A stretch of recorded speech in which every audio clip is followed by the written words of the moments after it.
അപ്പം പീഡോഫീലിയ ഇസ്ലാമികപരമായിട്ട് തെറ്റാണോ ശരിയാണോ എന്ന് നമുക്ക് കറക്റ്റ് ആയിട്ട് പറയാൻ പറ്റുമോ? ഓക്കെ, എന്താണ് നിങ്ങൾ ഉദ്ദേശിച്ച പീഡോഫിലി എന്താണ്, അല്ലെങ്കിൽ എന്തുകൊണ്ടാണ് അങ്ങനെ ചോദിച്ച് ക്ലിയർ ആയിട്ട് പറഞ്ഞു? തിരിച്ചറിവ് വരാത്ത ഒരു പ്രായം, ആ ഒരു പ്രായത്തിൽ ഇപ്പൊ നമ്മൾ വിവാഹം കഴിച്ചു കൊടുക്കുന്നു, അപ്പോഴും ഇതിനെ പീഡോഫീലിയ എന്ന് തന്നെയല്ലേ നമുക്ക് പറയാൻ പറ്റുക? നിങ്ങൾ ഉദ്ദേശിച്ച ഒരു കുട്ടിയെ ഉപദ്രവിക്കുന്ന കാര്യമാണെന്നുണ്ടെങ്കിൽ കുട്ടിയെ ഉപദ്രവിക്കൽ ഇസ്ലാമിൽ തെറ്റാണ്.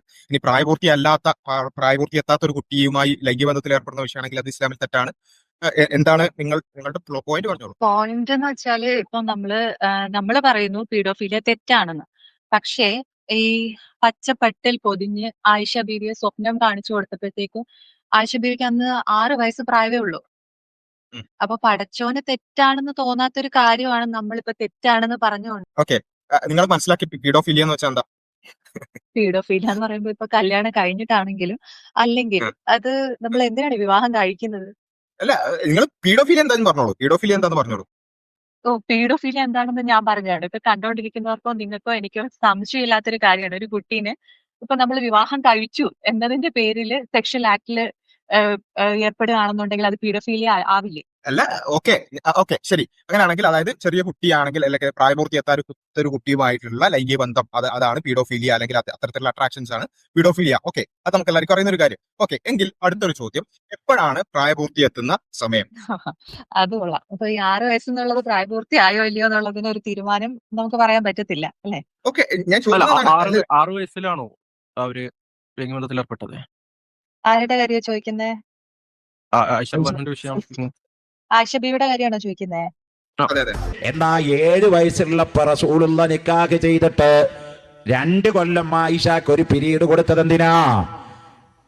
ഇമാം ബുഖാരിയുടെ ഹദീസ് നോക്കിയാ കാണാം, റസൂലുള്ളാഹി സ്വല്ലല്ലാഹു അലൈഹി വസല്ലം തങ്ങള് 7 വയസ്സുള്ള ആയിഷാനെ നിക്കാഹ് ചെയ്ത് റസൂലുള്ള ഭാര്യ വീട്ടിലേക്ക് വിരുന്ന് പോകുമ്പോ, റസൂലുള്ള ആയിഷ ബീവിനെ കാണാൻ പോകുമ്പോ ഭാര്യക്ക് കൊണ്ടുപോയി കൊടുക്കുന്നത് ഓനെ ഹൂറുള്ളീന്റെ പർദ്ദയല്ല, കാഞ്ചീപുരത്തിന്റെ പട്ടുസാരിയല്ല. റസൂലുള്ള ആയിഷാക്ക് കൊണ്ടുപോണ പരിപാടി കളിക്കുന്ന പാവക്കുട്ടിയാ.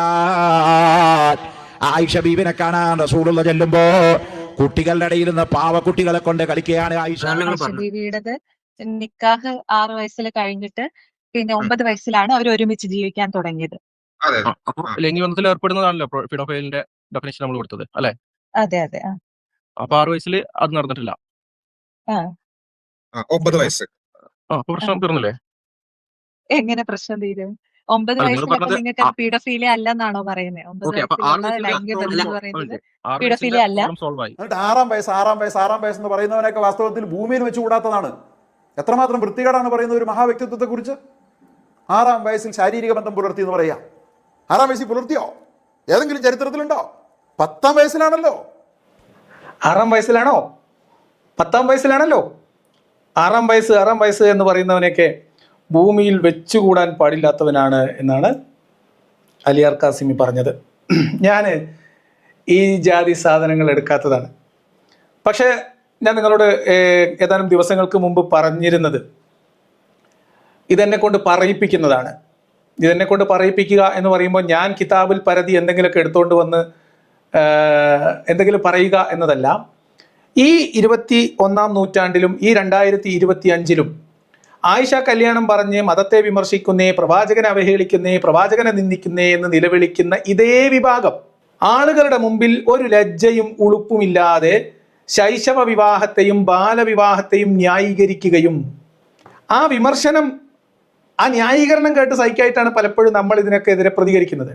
അപ്പൊ പ്രതികരിക്കുന്നവർക്കെതിരെ വ്യക്തിഹത്യ നടത്താനും തെറി വിളിക്കാനും, പ്രവാചകനെ ചീത്ത വിളിക്കുമ്പോൾ ആ ചീത്ത എന്നെ വിളിച്ചിട്ട് നമ്മളാണ് അങ്ങനത്തെ ആൾക്കാരെ എന്ന് പറയാനൊക്കെ വേണ്ടി 4-ാം കിട കളികൾ കളിക്കുന്ന ആളുകൾ പ്രവാചകന്റെ ഇത്യാദി സ്വഭാവ വിശേഷങ്ങളും ആ പ്രവാചകന്റെ സ്വഭാവ വിശേഷത്തിൽ അധിഷ്ഠിതമായി രൂപീകരിക്കപ്പെട്ടിട്ടുള്ള ഇസ്ലാമിക നിയമങ്ങളുടെ പോസ്റ്റ്മോർട്ടത്തിനും എന്നെ നിർബന്ധിച്ച് പ്രേരിപ്പിച്ച് കൊണ്ടുവന്നിരുത്തിയതിൻ്റെ പശ്ചാത്തലത്തിലാണ് നമ്മൾ ഈ വീഡിയോ എടുക്കുന്നത്.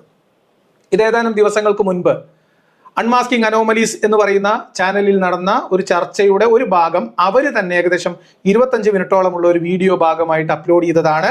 അവർ അപ്ലോഡ് ചെയ്ത ഭാഗം ഏതാണ്ട് പൂർണ്ണമായിട്ട് തന്നെ, തീർത്തും അപ്രസക്തമായിട്ടുള്ള ഏതെങ്കിലും ഒരു ചെറിയ ഭാഗം, 1-2 ചെറിയ ഭാഗങ്ങൾ ഒഴിവാക്കിയിട്ടുണ്ട് എന്നതൊഴിച്ചാൽ അവരുടെ എല്ലാ വിടുവായത്തങ്ങളും എല്ലാ നുണകളും ആവർത്തിച്ച് ഒരേ നുണ തന്നെ പറയുന്നതും ഒക്കെ നമ്മൾ ഇതിനകത്ത് ഉൾപ്പെടുത്തിയിട്ടുണ്ട്. സ്വല്പം നീണ്ടുപോയേക്കാം. അതുകൊണ്ട് കാര്യങ്ങൾ മനസ്സിലാക്കണമെന്ന് ആഗ്രഹമുള്ളവർ വീഡിയോ അവസാനം വരെ കാണുക തന്നെ ചെയ്യണം. അതല്ലാതെ വേറെ നിർവാഹമൊന്നും ഇല്ല. നുണ സീരീസ് തുടങ്ങിയ മഹാനായ അബ്ദുള്ള ബാസിൽ അദ്ദേഹത്തിന്റെ തരികിടകളും നുണകളും നമ്മൾ പിടിച്ചു തുടങ്ങിയപ്പോഴാണ് അദ്ദേഹം അതിനെതിരെ നുണ സീരീസ് എന്നൊരു സീരീസ് തുടങ്ങിയത്. ഞാൻ പറഞ്ഞ ഒരു നുണ ഇന്ന് വരെ അദ്ദേഹം പറഞ്ഞതായിട്ട് എൻ്റെ ശ്രദ്ധയിൽ വന്നിട്ടില്ല. നിങ്ങൾ ആരെങ്കിലും കണ്ടിട്ടുണ്ടെങ്കിൽ എനിക്കൊന്ന് കാണിച്ചു തരണം. എന്തായാലും ആ നുണ സീരീസിൽ എൻ്റെ ഫോട്ടോ പല രീതിയിലായിട്ട് ഒട്ടിച്ചു വെക്കാറുള്ളത് കൊണ്ട് തന്നെ നമ്മൾ കൊടുത്താൽ കൊല്ലത്തും കൊട്ടാരക്കരയിലും കോട്ടയത്തും തിരുവനന്തപുരത്തും അങ്ങോട്ട് പോയി കൊടുക്കാനുള്ളത് കൊടുത്തിട്ട് വരിക എന്ന ശീലമുള്ളത് കൊണ്ട് അബ്ദുള്ള ബാസിൽ അളക്കുന്ന കോലാൽ അബ്ദുള്ള ബാസിൽ അളക്കപ്പെടുക തന്നെ ചെയ്യും. അതുകൊണ്ട് അബ്ദുള്ള ബാസിൽ അർഹിക്കുന്ന തരത്തിലുള്ള ഒരു സീരീസ് നമ്മൾ നവതാഴികൾ അൺമാസ്കിംഗ് നവതാഴി എന്നൊരു സീരീസ് തുടങ്ങി. അതിന്റെ പശ്ചാത്തലത്തിലാണ്, അതിനെ പ്രതിരോധിക്കാൻ എന്ന വ്യാജേനയാണ് എക്സ് മുസ്ലിങ്ങൾ നുണ പറയുന്നു എന്ന രീതിയിൽ എന്റെയൊക്കെ വലിയ ഫോട്ടോ ഒക്കെ വെച്ച് എന്റെ നുണയൊന്നും ഇതുവരെ എന്തായാലും ഞാൻ പറഞ്ഞൊരു നുണ ഇതുവരെ സ്ഥാപിക്കപ്പെട്ടിട്ടില്ല. എനിവേ, കോട്ടിമാട്ടിയും കട്ടുമുറിച്ചും അവിടുന്ന് ഇവിടുന്നും അപ്പുറം ഇപ്പുറം കേൾപ്പിച്ചും ഒക്കെയുള്ള തരികിട പരിപാടികളുമായിട്ടാണ് അബ്ദുള്ള ബാസിൽ കളം നിറഞ്ഞത് എന്നതുകൊണ്ടാണ് ബാസിലിന്റെ തരികിടകൾ എന്ന് നമ്മൾ സീരീസിൽ 11ഓളം വീഡിയോ ചെയ്തു. അതിലൊരെണ്ണത്തിന് പോലും അബ്ദുള്ള ബാസിൽ മാന്യമായ മറുപടി പറഞ്ഞിട്ടില്ല, അത് തൊട്ടു നോക്കിയിട്ടില്ല. അബ്ദുള്ള ബാസിലിനെ ആ അർത്ഥത്തിൽ നമ്മൾ അബ്ദുള്ള ബാസിലിന്റെ തരികിടകൾ കൃത്യമായി, അത് അവിടുന്ന് ഇവിടുന്ന് ഒരു 5 സെക്കൻഡ് 10 സെക്കൻഡ് അല്ല, അബ്ദുള്ള ബാസിൽ 20 മിനിറ്റ് ബടായി പറഞ്ഞാൽ ആ 20 മിനിറ്റിലെ ഓരോ മിനിറ്റും പോസ്റ്റ്മോർട്ടം ചെയ്തുകൊണ്ട് അബ്ദുള്ള ബാസിലിന്റെ തരികിടകൾ ന്യൂജൻ ദാഴികൾക്ക്, അഭിനവ ദാഴികൾക്ക്, അവരുടെ എല്ലാം പ്രതീകവും പ്രചോദനവും ആരാധനാപാത്രവും അവരുടെ നേതാവും അവരുടെ ആശയും ആവേശവുമായിട്ടുള്ള അബ്ദുള്ള ബാസിലേക്ക് മാത്രം നമ്മൾ കേന്ദ്രീകരിച്ചുകൊണ്ട് നവദാഴികളുടെ കൂട്ടത്തിൽ നിന്ന് അബ്ദുള്ള ബാസിലിനെ മാത്രം നമ്മൾ പിക്ക് ചെയ്യുന്നു. അതിനുശേഷം വളരെ പ്രസക്തമായിട്ടുള്ള ഒരു കാര്യം പറയാൻ പോവാണ്. ഈ പറയപ്പെടുന്ന അബ്ദുള്ള ബാസിലിന്റെ തരികിടകൾ എന്ന് പറയുന്നത് അൺമാസ്കിംഗ് അനോമലീസ് എന്ന് പറയുന്ന ചാനലിലും അല്ലാതെയും അബ്ദുള്ള ബാസിൽ നടത്തിക്കൊണ്ടിരിക്കുന്ന തരികിടകൾ, അതിൽ ചിലപ്പോൾ ജ്യേഷ്ഠനും അനിയനോ സഹോദരനോ സുഹൃത്തോ അല്ലെങ്കിൽ പിതാവിന്റെ ഒക്കെ വീഡിയോകളുടെ ക്ലിപ്പുകൾ വരും. അത് ഞാൻ ഉത്തരവാദിത്തമല്ല, നിങ്ങൾ അവിടെ ചേർന്നിരുന്ന് പറയുന്നതുകൊണ്ടാണ്. ഇത് specially dedicated to doctor Abdullah Basil. Abdullah ബാസിലിന്റെ തരികിടകൾ പിടികൂടുന്ന 12ാമത്തെ എപ്പിസോഡാണിത്. ഈ 12ാമത്തെ എപ്പിസോഡിൽ അബ്ദുള്ള ബാസിൽ ചെയ്ത ഒരു തരികിട പരിപാടി. ഒരു തരികിട എന്ന് പറഞ്ഞാൽ നിങ്ങൾ വിചാരിക്കുന്നത് ഒരു തരികിട എന്ന് പറഞ്ഞാൽ ഒരു തരികിടയും ഒരു നുണയും അല്ല. ഒരു തരികിട പരിപാടിയിലെ അനേകം തരികിടകളും അനേകം നുണകളും ആണ് ഇവിടെ നമ്മൾ അവതരിപ്പിക്കുന്നത്. എണ്ണാമെങ്കിൽ എണ്ണിക്കോ എന്നാണ് ഇത് കാണുന്ന ആളുകളോട് എനിക്ക് പറയാനുള്ളത്. അപ്പൊ അതുകൊണ്ട് നമ്മൾ തുടങ്ങുകയാണ്. ഒന്ന്, വളരെ പ്രധാനപ്പെട്ട ഒരു കാര്യം കൂടി അറിയിച്ചിട്ട് നമ്മൾ ഇന്നത്തെ വീഡിയോയിലേക്ക് പോകാം. ഇന്നത്തെ വീഡിയോയിൽ ഞാൻ പറയാൻ ഉദ്ദേശിക്കുന്ന കാര്യം, നമ്മൾ പലതരത്തിൽ നമ്മുടെ ഈ ഇസ്ലാം മത വിമർശനം അതിന്റെ ശരിയായ ഉദ്ദേശത്തിൽ, ശരിയായ അർത്ഥത്തിൽ, ശരിയായ ദിശയിൽ കൃത്യമായി സമൂഹത്തിലേക്ക് എത്തപ്പെടുന്നുണ്ട് എന്ന് മനസ്സിലാക്കുന്ന സമയത്ത് ഇവിടെ നടക്കുന്ന കലാപരിപാടികളെ കുറിച്ച് നിങ്ങൾക്ക് ഏകദേശം ഒരു ധാരണയുണ്ടാവും. ആ ധാരണ എന്ന് പറയുന്നത്, അല്ലെങ്കിൽ ആ പരിപാടി എന്ന് പറയുന്നത്, വിമർശനം നമ്മൾ ഉന്നയിക്കുന്ന ആ രീതിയിലും ആ ശൈലിയിലും നമുക്ക് വിമർശനം നടത്താൻ കഴിയാത്ത ഒരു സാഹചര്യത്തിലേക്ക് നമ്മളെ സമ്മർദ്ദം ചെലുത്തി കൊണ്ടെത്തുക എന്നതും, നമ്മളെ പ്രകോപിപ്പിച്ചോ വൈകാരികമായിട്ട് ഇളക്കി വിട്ടോ നമ്മളെ കൊണ്ട് ഏതെങ്കിലും നമ്മളുടെ ശരിയായ രീതിയിൽ നിന്ന് വശം തെറ്റി എന്തെങ്കിലും ഒന്ന് നമ്മുടെ വാക്കിൽ നിന്നോ നോക്കിൽ നിന്നോ നമ്മുടെ പ്രവൃത്തിയിൽ നിന്നോ വന്നു കിട്ടുക എന്ന ദുരുദ്ദേശത്തോടു കൂടിയുള്ളതും, അതേ സമയത്ത് തന്നെ പ്രധാനപ്പെട്ട ആശയപ്രചാരണത്തിൽ നിന്ന് അല്ലെങ്കിൽ പ്രധാനപ്പെട്ട വിമർശന മേഖലയിൽ നിന്ന് നമ്മുടെ ശ്രദ്ധ തിരിക്കാൻ വേണ്ടി അപ്പുറയും ഇപ്പുറയും വഴിയിലും തോട്ടുവരമ്പിലും മരക്കൊമ്പിലും ഒക്കെ കയറിയിരുന്ന് നമ്മൾക്കെതിരെ ചെറിയ കല്ലുകൾ എടുത്തെറിയാനും തെറി വിളിക്കാനും കുരയ്ക്കാനും ആളുകളെ ഏർപ്പാടാക്കി നമ്മുടെ പ്രധാന ലക്ഷ്യത്തിൽ നിന്ന് നമ്മുടെ ശ്രദ്ധ തിരിച്ചുവിടുക എന്ന പല്ലിസൂത്രവുമായിട്ടൊക്കെ ഇതെല്ലാം എല്ലാവരും സഹകരിച്ച് ചെയ്യുന്നതാണ്. അപ്പോൾ ഒരാൾ ഇറങ്ങും, അയാൾക്ക് വേണ്ടത് കിട്ടും, അയാൾ മാളത്തിലേക്ക് ഒളിക്കുമ്പോൾ അടുത്തയാൾ തലപൊക്കും എന്ന് പറഞ്ഞാൽ നമ്മൾക്ക് പ്രധാനപ്പെട്ട നമ്മുടെ ലക്ഷ്യത്തിലേക്കുള്ള യാത്രയിൽ തടസ്സം നിൽക്കുക, നമ്മുടെ ശ്രദ്ധ മാറ്റുക എന്ന ഉഡായിപ്പ് തന്ത്രങ്ങൾ കൂടി ഇതിന്റെ കൂടെ നടക്കുന്നുണ്ട് എന്നതുകൊണ്ട് അത്തരം ഉഡായിപ്പ് വേലകളിൽ ഒന്നും ചെന്ന് പെടേണ്ടതില്ല എന്ന കൃത്യമായിട്ടുള്ള തീരുമാനം എടുത്തിട്ടുണ്ട്. അതുകൊണ്ട് നമ്മൾ ഇസ്ലാം മതത്തിനെ വസ്തുനിഷ്ഠമായിട്ടുള്ള ആശയപരമായിട്ടുള്ള വിമർശനങ്ങളുമായിട്ട് മുന്നോട്ട് പോവുകയും മതത്തിലെ അല്ലെങ്കിൽ മതസംഘടനകളിലെ മതസമുദായത്തിലെ പ്രാപ്തിയുള്ള സ്വാധീനമുള്ള അവരുടെ ഇടയിൽ അറിവുള്ളവർ എന്ന് ഖ്യാതിയുള്ള പ്രധാനപ്പെട്ട പണ്ഡിതന്മാരുടെയും നേതാക്കളുടെയും പ്രസംഗങ്ങളും അവരുടെ പ്രബോധന പരിപാടികളും അവരുടെ വാദഗതികളുമാണ് നമ്മൾ കൂടുതലായിട്ട് പരിശോധിക്കുന്നത്. അതുകൊണ്ട് പൊടികൾ, ചില്ലറകൾ മാറിയിരിക്കുക. കലവിലയും കലഹവും തെറിവിളിയും നിലവിളിയുമായിട്ട് കളം നിറഞ്ഞ് നമ്മുടെ ശ്രദ്ധ തിരിക്കാൻ ഇരിക്കുന്നവരെ പൂർണ്ണമായിട്ട് അവഗണിക്കുക. അതിന്റെ ഭാഗമായിട്ട് ഈ കലവിലാദികളിൽ നിന്ന് നമ്മൾ ആകെ പരിഗണിക്കുന്നത്, ന്യൂജൻ ദാഴികളിൽ നിന്ന് നമ്മൾ ആകെ പരിഗണിക്കാൻ ഉദ്ദേശിക്കുന്നത് അബ്ദുള്ള ബാസിലിനെയാണ്. അതിന് കൃത്യമായിട്ടുള്ള ഒരു കാരണമുണ്ട്, അത് ഞാൻ നേരത്തെ പറഞ്ഞിട്ടുണ്ട്. അതുകൊണ്ട് അബ്ദുള്ള ബാസിൽ എന്ന് പറയുന്ന ന്യൂജൻ ദഅവ പ്രവർത്തകരുടെ മൊത്തം പ്രതിനിധിയായിട്ട് നമ്മൾ അബ്ദുള്ള ബാസിലിനെ പ്രതിഷ്ഠിക്കുകയും അബ്ദുള്ള ബാസിലിലൂടെ ന്യൂജൻ വേണ്ടിയിട്ടുള്ള എല്ലാ ദാഴികൾക്കുള്ള മറുപടി കൊടുക്കാൻ ഉദ്ദേശിക്കുകയും ചെയ്യുന്നു. അബ്ദുള്ള ബാസിലിലൂടെ എന്ന് പറയുമ്പോൾ വളരെ കൃത്യമായിട്ട് വിസ്ഡം ഇസ്ലാമിക് ഓർഗനൈസേഷൻ എന്ന് പറയുന്ന സംഘടനയെ കൂടിയാണ് നമ്മൾ ഈ അർത്ഥത്തിൽ ലക്ഷ്യമിടുന്നത്. അവരുടെ മുതിർന്ന നേതാക്കളുടെയും മുതിർന്ന പ്രഭാഷകരുടെയും ഒക്കെ പ്രസംഗങ്ങൾ വേറെ തന്നെ നമ്മൾ അനലൈസ് ചെയ്യും. അപ്പം ഇതാണ് എൻ്റെ തീരുമാനം. നമ്മൾ ഫോക്കസ് ചെയ്യുക, നമ്മൾ ക്ലിയർ ആയിട്ട് നമുക്ക് ചെയ്തുകൊണ്ടിരിക്കുന്ന പ്രവർത്തനത്തിൽ ശ്രദ്ധ കേന്ദ്രീകരിക്കുക. നമ്മൾ ശ്രദ്ധ തിരിക്കാനും നമ്മളെ അസ്വസ്ഥപ്പെടുത്തിയിട്ട് നമ്മളെ ഒന്ന് കോൺസെൻട്രേഷൻ കളയാനും അല്ലെങ്കിൽ നമ്മളെ പ്രകോപിപ്പിച്ച് നമ്മളിൽ നിന്ന് എന്തെങ്കിലും ശരിയല്ലാത്ത ഒരു വാക്കോ പ്രവൃത്തിയോ നമ്മളിൽ നിന്ന് വന്നു പോകാനും ഇടയാക്കുമാറ് സംഘടിതമായിട്ട് ചെയ്യുന്ന അക്രമങ്ങൾ, വ്യക്തിഹത്യ, തെറിവിളി തുടങ്ങിയിട്ടുള്ള കലാപരിപാടികൾക്ക് ശ്രദ്ധ കൊടുക്കേണ്ടതില്ല. അതിലാവശ്യമായിട്ടുള്ള നിയമ നടപടികൾ സ്വീകരിക്കേണ്ട ഘട്ടത്തിൽ അത് ചെയ്യുക. നമ്മൾ നമ്മുടെ പ്രവർത്തനവുമായിട്ട് നമ്മുടെ ലക്ഷ്യത്തിലേക്ക്, നമ്മുടെ മാർഗത്തിലൂടെ മുന്നോട്ട് പോവുക എന്നുള്ളതാണ് എടുത്തുള്ള തീരുമാനം. ആ തീരുമാനം കൂടി നിങ്ങളോട് അറിയിക്കുകയാണ്. അപ്പൊ അതിന്റെ ഭാഗമായിട്ട് നമ്മൾ ഒന്നേന്ന് ഗണപതിക്ക് കൊടുത്തിട്ട് തുടങ്ങാം എന്നതുകൊണ്ടാണ് അബ്ദുള്ള ബാസിലിന്റെ വീഡിയോ നമ്മൾ ആദ്യമായിട്ട് എടുക്കുന്നത്. ഇനി മുഹമ്മദ് നബിയുടെ ധാർമ്മിക സദാചാരത്തെ കുറിച്ചുള്ള വീഡിയോകൾ, ശക്തമായിട്ടുള്ള ചില വീഡിയോകൾ വരുമെന്ന് ഞാൻ പറഞ്ഞിരുന്നു. അതിന്റെ തുടർച്ച ഉണ്ടാകും. അതിൽ ഒന്നാമത്തേതാണിത്. ഇനി നമ്മൾ ചെയ്യാൻ പോകുന്നത് 4 വർഷം നീണ്ടു നിന്ന ദിവ്യഗർഭത്തിന്റെ ചില സൂചനകൾ, ചില ന്യായീകരണ വീഡിയോകൾ വന്നിട്ടുണ്ട്. അതും ഈ ഏതെങ്കിലും ചെറിയ കുട്ടികൾ പറഞ്ഞൊന്നുമല്ല, വളരെ തലമുതിർന്ന 2 നേതാക്കന്മാർ, ഹക്കീം അസ്ഹരിയുടെയും അതേപോലെ തന്നെ നമ്മുടെ പുതിയ ആളുടെ പേര് ഹൈത്തമിയുടെയും 2 വീഡിയോകൾ കമ്പൈൻ ചെയ്തുകൊണ്ടുള്ള ഒരു വീഡിയോ 4 വർഷം നീണ്ടു നിന്ന ദിവ്യഗർഭം എന്ന പേരിൽ നമ്മൾ അടുത്തതായിട്ട് വരും. ഇതൊക്കെ ചരിത്രത്തിലുള്ളതും മതപണ്ഡിതന്മാർ പ്രസംഗിക്കുന്നതും ഇവർ പറയുന്നതും പ്രചരിപ്പിക്കുന്നതുമായിട്ടുള്ള ആശയങ്ങളെ ആശയപരമായി, സഭ്യമായി, മാന്യമായി വിമർശന വിധേയമാക്കുക, വിശകലനം ചെയ്യുക എന്നതായിരിക്കും നമ്മുടെ പ്രവർത്തനം. തെറിവിളിയോ അല്ലെങ്കിൽ ഏതെങ്കിലും തരത്തിലുള്ള ആക്ഷേപമോ വ്യക്തിഹത്യയോ നമ്മുടെ രീതിയല്ല. അതിനുവേണ്ടിയുള്ള ശ്രമങ്ങളെ നമ്മൾ പൂർണ്ണമായിട്ട് അവഗണിക്കുകയും ആണ്. അതേ സമയത്ത് ചോദിച്ചു മേടിക്കുന്ന ചില പരിക്കുകൾ സ്വാഭാവികമായിട്ട് ഇസ്ലാമിനും പ്രവാചകന്റെ അന്തസ്സിനും ഇസ്ലാമിന്റെ ഇസ്സത്തിനും ഏൽക്കും. അത് നിങ്ങൾ എരന്നു മേടിച്ചതാണ്. അതിൽ എനിക്ക് മനസ്താപമില്ല. അത് നിങ്ങൾ അർഹിക്കുന്നതാണ്. അതുകൊണ്ട് ഉമ്മത്ത് ഇരു കൈയും നീട്ടി അതൊക്കെ സ്വീകരിക്കാൻ തയ്യാറായിട്ടിരിക്കും. ശൈശവ വിവാഹത്തിൽ ഇസ്ലാമിലെ മാതൃക ആരാണ്? ഒരു സംശയം വേണ്ട, മുഹമ്മദാണ്.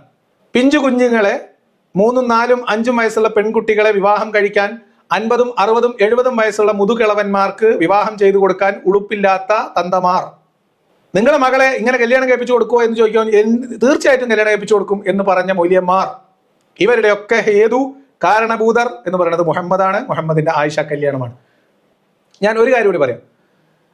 പിഡോഫൈൽ എന്ന വാക്ക് ഉപയോഗിച്ചുകൊണ്ടോ അല്ലെങ്കിൽ ആ അർത്ഥത്തിലുള്ള ഒരു വൈകൃതത്തിന്റെ ആളായിരുന്നു മുഹമ്മദ് എന്ന രീതിയിലോ ഞാൻ അദ്ദേഹത്തെ സൂചിപ്പിച്ചിട്ടില്ല. മുഹമ്മദിനെ അങ്ങനെ വിമർശിക്കാൻ ഞാൻ ഉദ്ദേശിക്കുന്നില്ല. അതിന്റെ കാരണം എന്താണ് എന്ന് അബ്ദുള്ള ബാസിലിന് പിന്തുണയുമായി വരുന്ന അബ്ദുള്ള ബാസിലിന്റെ സഹോദരൻ കൂടിയായിട്ടുള്ള ഹിലാല് ഈ വീഡിയോയിൽ ഇടയ്ക്ക് വെച്ച് നിങ്ങളോട് പറയും.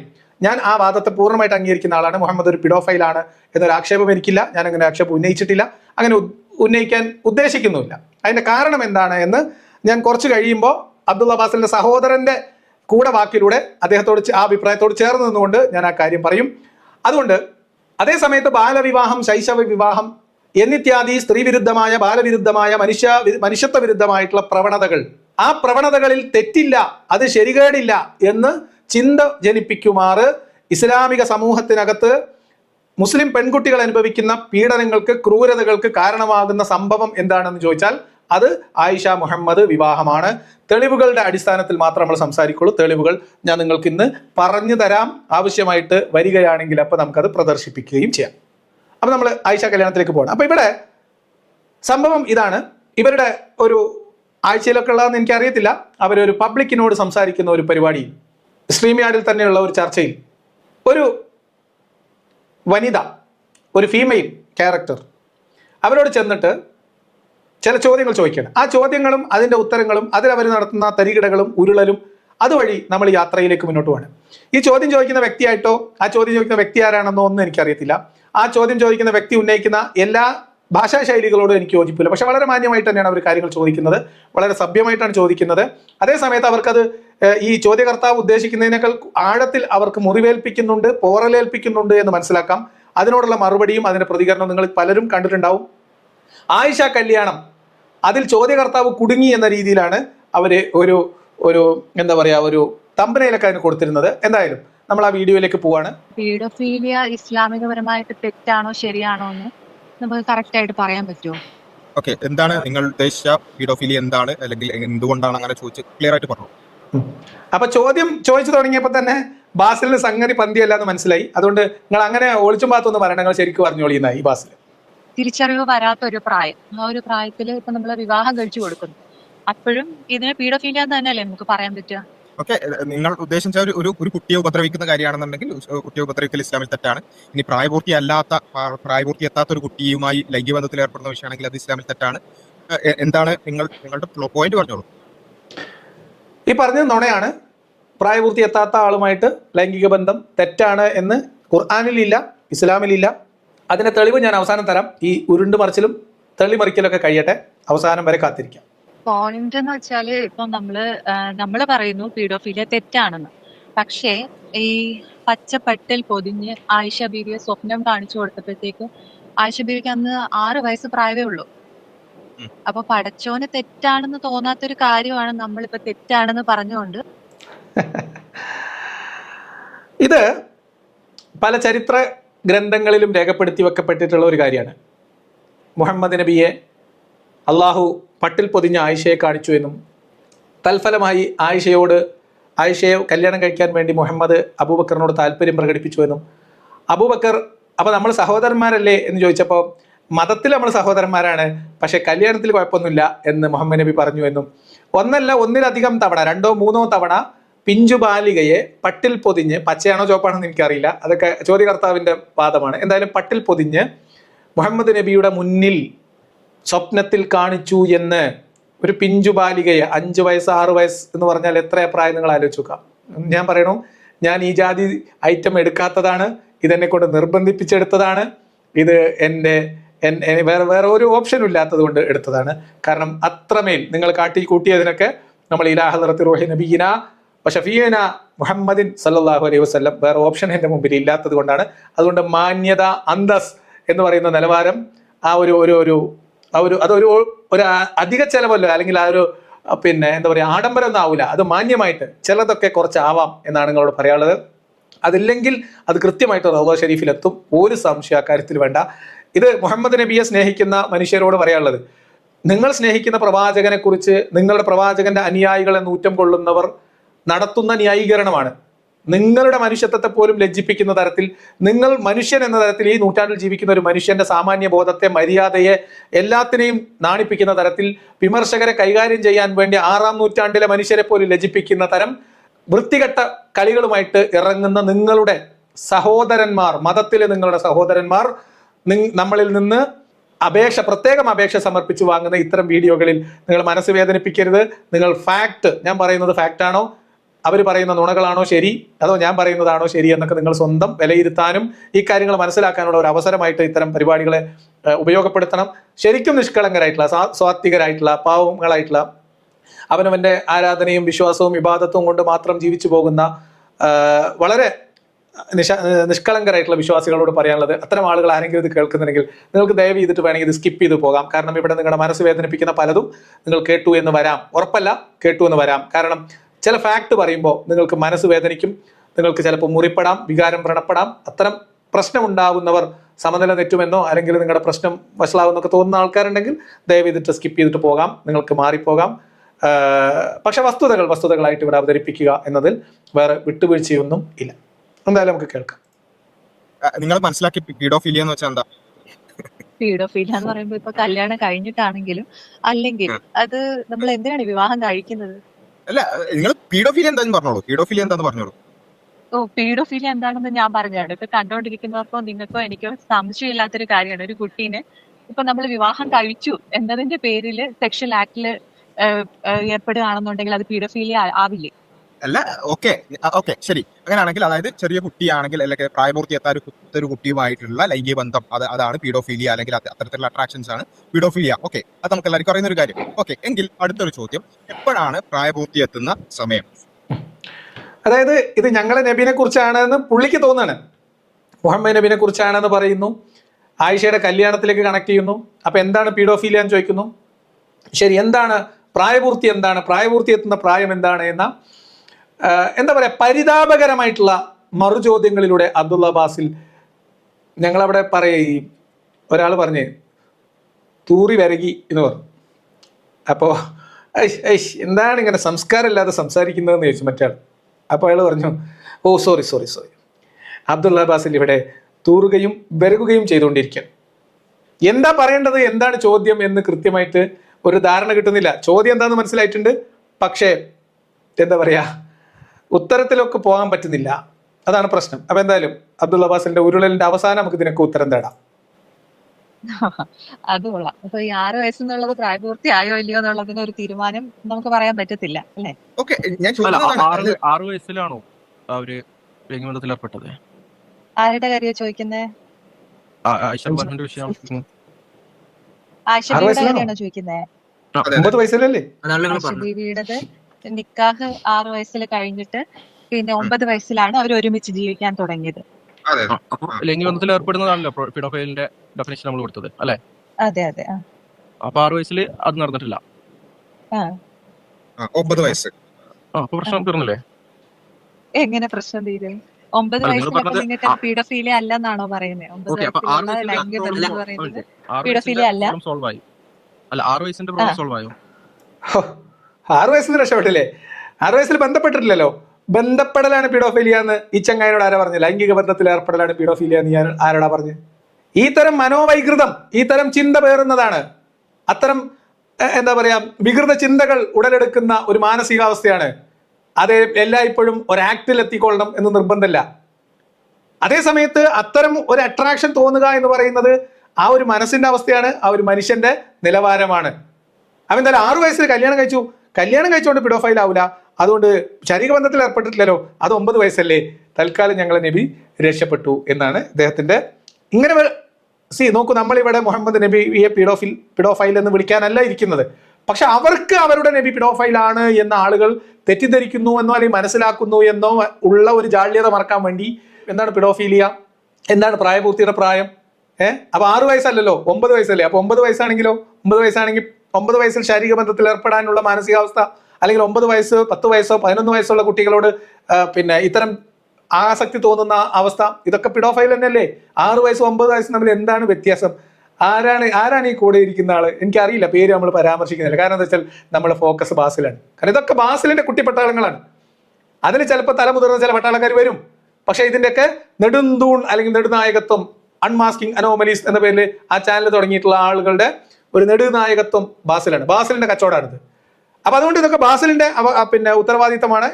6 വയസ്സ് പിഡോഫൈലും 9 വയസ്സാണെങ്കിൽ പിഡോഫൈൽ അല്ല എന്നത് എന്ത് ശാസ്ത്രീയ തെളിവിന്റെ അടിസ്ഥാനത്തിലാണ് അബ്ദുള്ള ബാസിൽ അവിടെ തള്ളിമറിക്കാൻ ശ്രമിക്കുന്നത് എന്ന് നിങ്ങൾ വിശ്വാസികൾ 6 വയസ്സും 9 വയസ്സും തമ്മിലുള്ള വ്യത്യാസം എന്താണ് എന്ന് അബ്ദുള്ള ബാസിലിനോട് ചോദിക്കണം.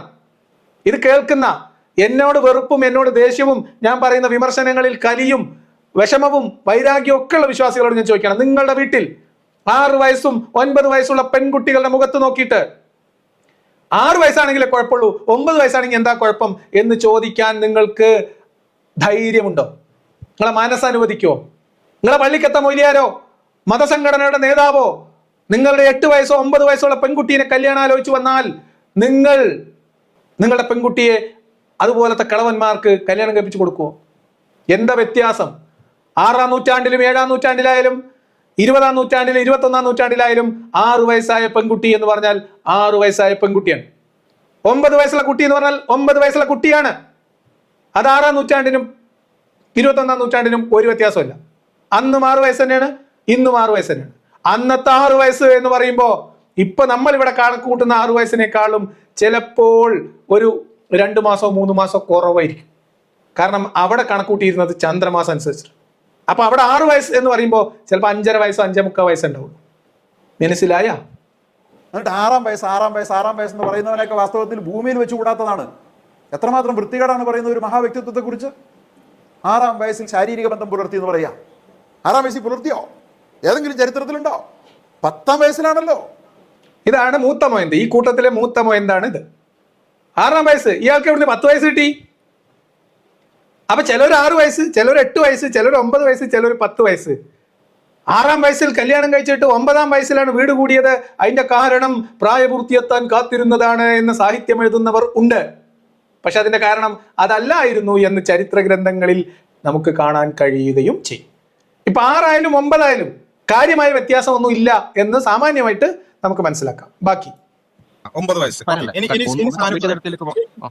ഇനി സാധനം ഒന്ന് പറയും, എപ്പോഴാണ് പ്രായപൂർത്തി എത്തുക? അതിന്റെ ഒരു യൂണിവേഴ്സലായ ഒരു മാറാത്ത ഒരു ഏജ് എന്ന് പറയും.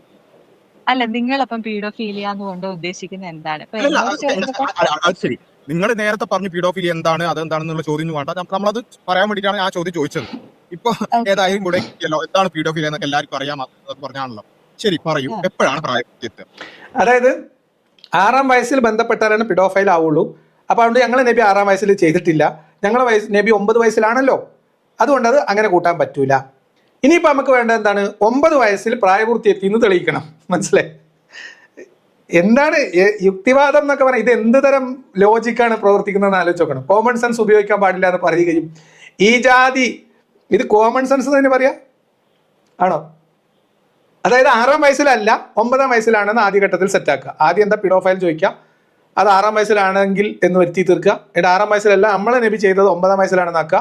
അപ്പോൾ 9-ാം വയസ്സിലായതുകൊണ്ട് അത് പിഡോഫൈൽ അല്ലെന്ന് മാറ്റി വെക്കുക. അത് കഴിഞ്ഞിട്ട് ഇനി 9-ാം വയസ്സിൽ ചെയ്തതിൽ തെറ്റില്ല എന്ന് വരുത്തി തീർക്കാൻ 9 വയസ്സ് പ്രായപൂർത്തിയായ ഒരു പെൺകുട്ടിയാണ് എന്ന് തെളിയിക്കണം. അതായത് ഒന്നിനാത്തരം പോകുന്ന ഒരു പെൺകുട്ടിയായിരുന്നു ആയിഷ എന്ന് തെളിയിക്കണം. അപ്പൊ അതിനുവേണ്ടി യൂണിവേഴ്സലായിട്ട് ഡിക്ലെയർ ചെയ്തിട്ടുള്ള ഒരു പ്രായപൂർത്തിയുടെ മാനദണ്ഡം ചോദിക്കാണ്. അബ്ദുള്ള അബ്ബാസിലെ എൻ്റെ ബുദ്ധി റോക്കറ്റ് തന്നെ, റോക്കറ്റ്, ചെറിയ റോക്കറ്റ് എന്നല്ല, പണ്ട് ചന്ദ്രനെ പിളർത്തിയ റോക്കറ്റാണ് എൻ്റെ ബുദ്ധി. എന്തായാലും നമുക്കൊന്ന് കേട്ടോക്കാം. പ്രായപൂർത്തി എത്തുന്ന വയസ്സ് 12-13 വയസ്സ് എന്ന് പറയുമ്പോഴത്തേക്ക് റീപ്രൊഡക്റ്റീവ് മെച്യൂരിറ്റി എത്തുന്ന ഒരു ഏജ് ആണ്. 12 വയസ്സാണോ?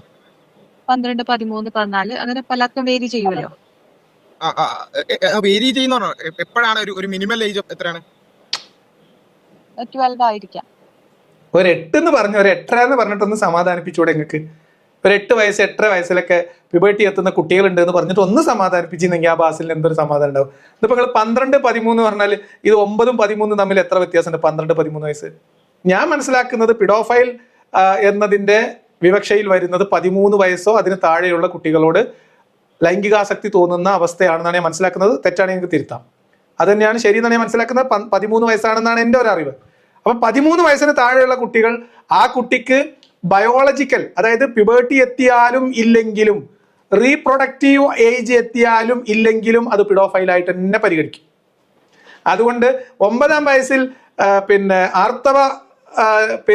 ആർത്തവം തുടങ്ങി ആയിഷാക്ക് എന്ന് പറഞ്ഞുകൊണ്ട് നേരത്തെ പറഞ്ഞ ഡെഫിനിഷനിൽ നിന്ന് പുറത്ത് കടക്കൂല.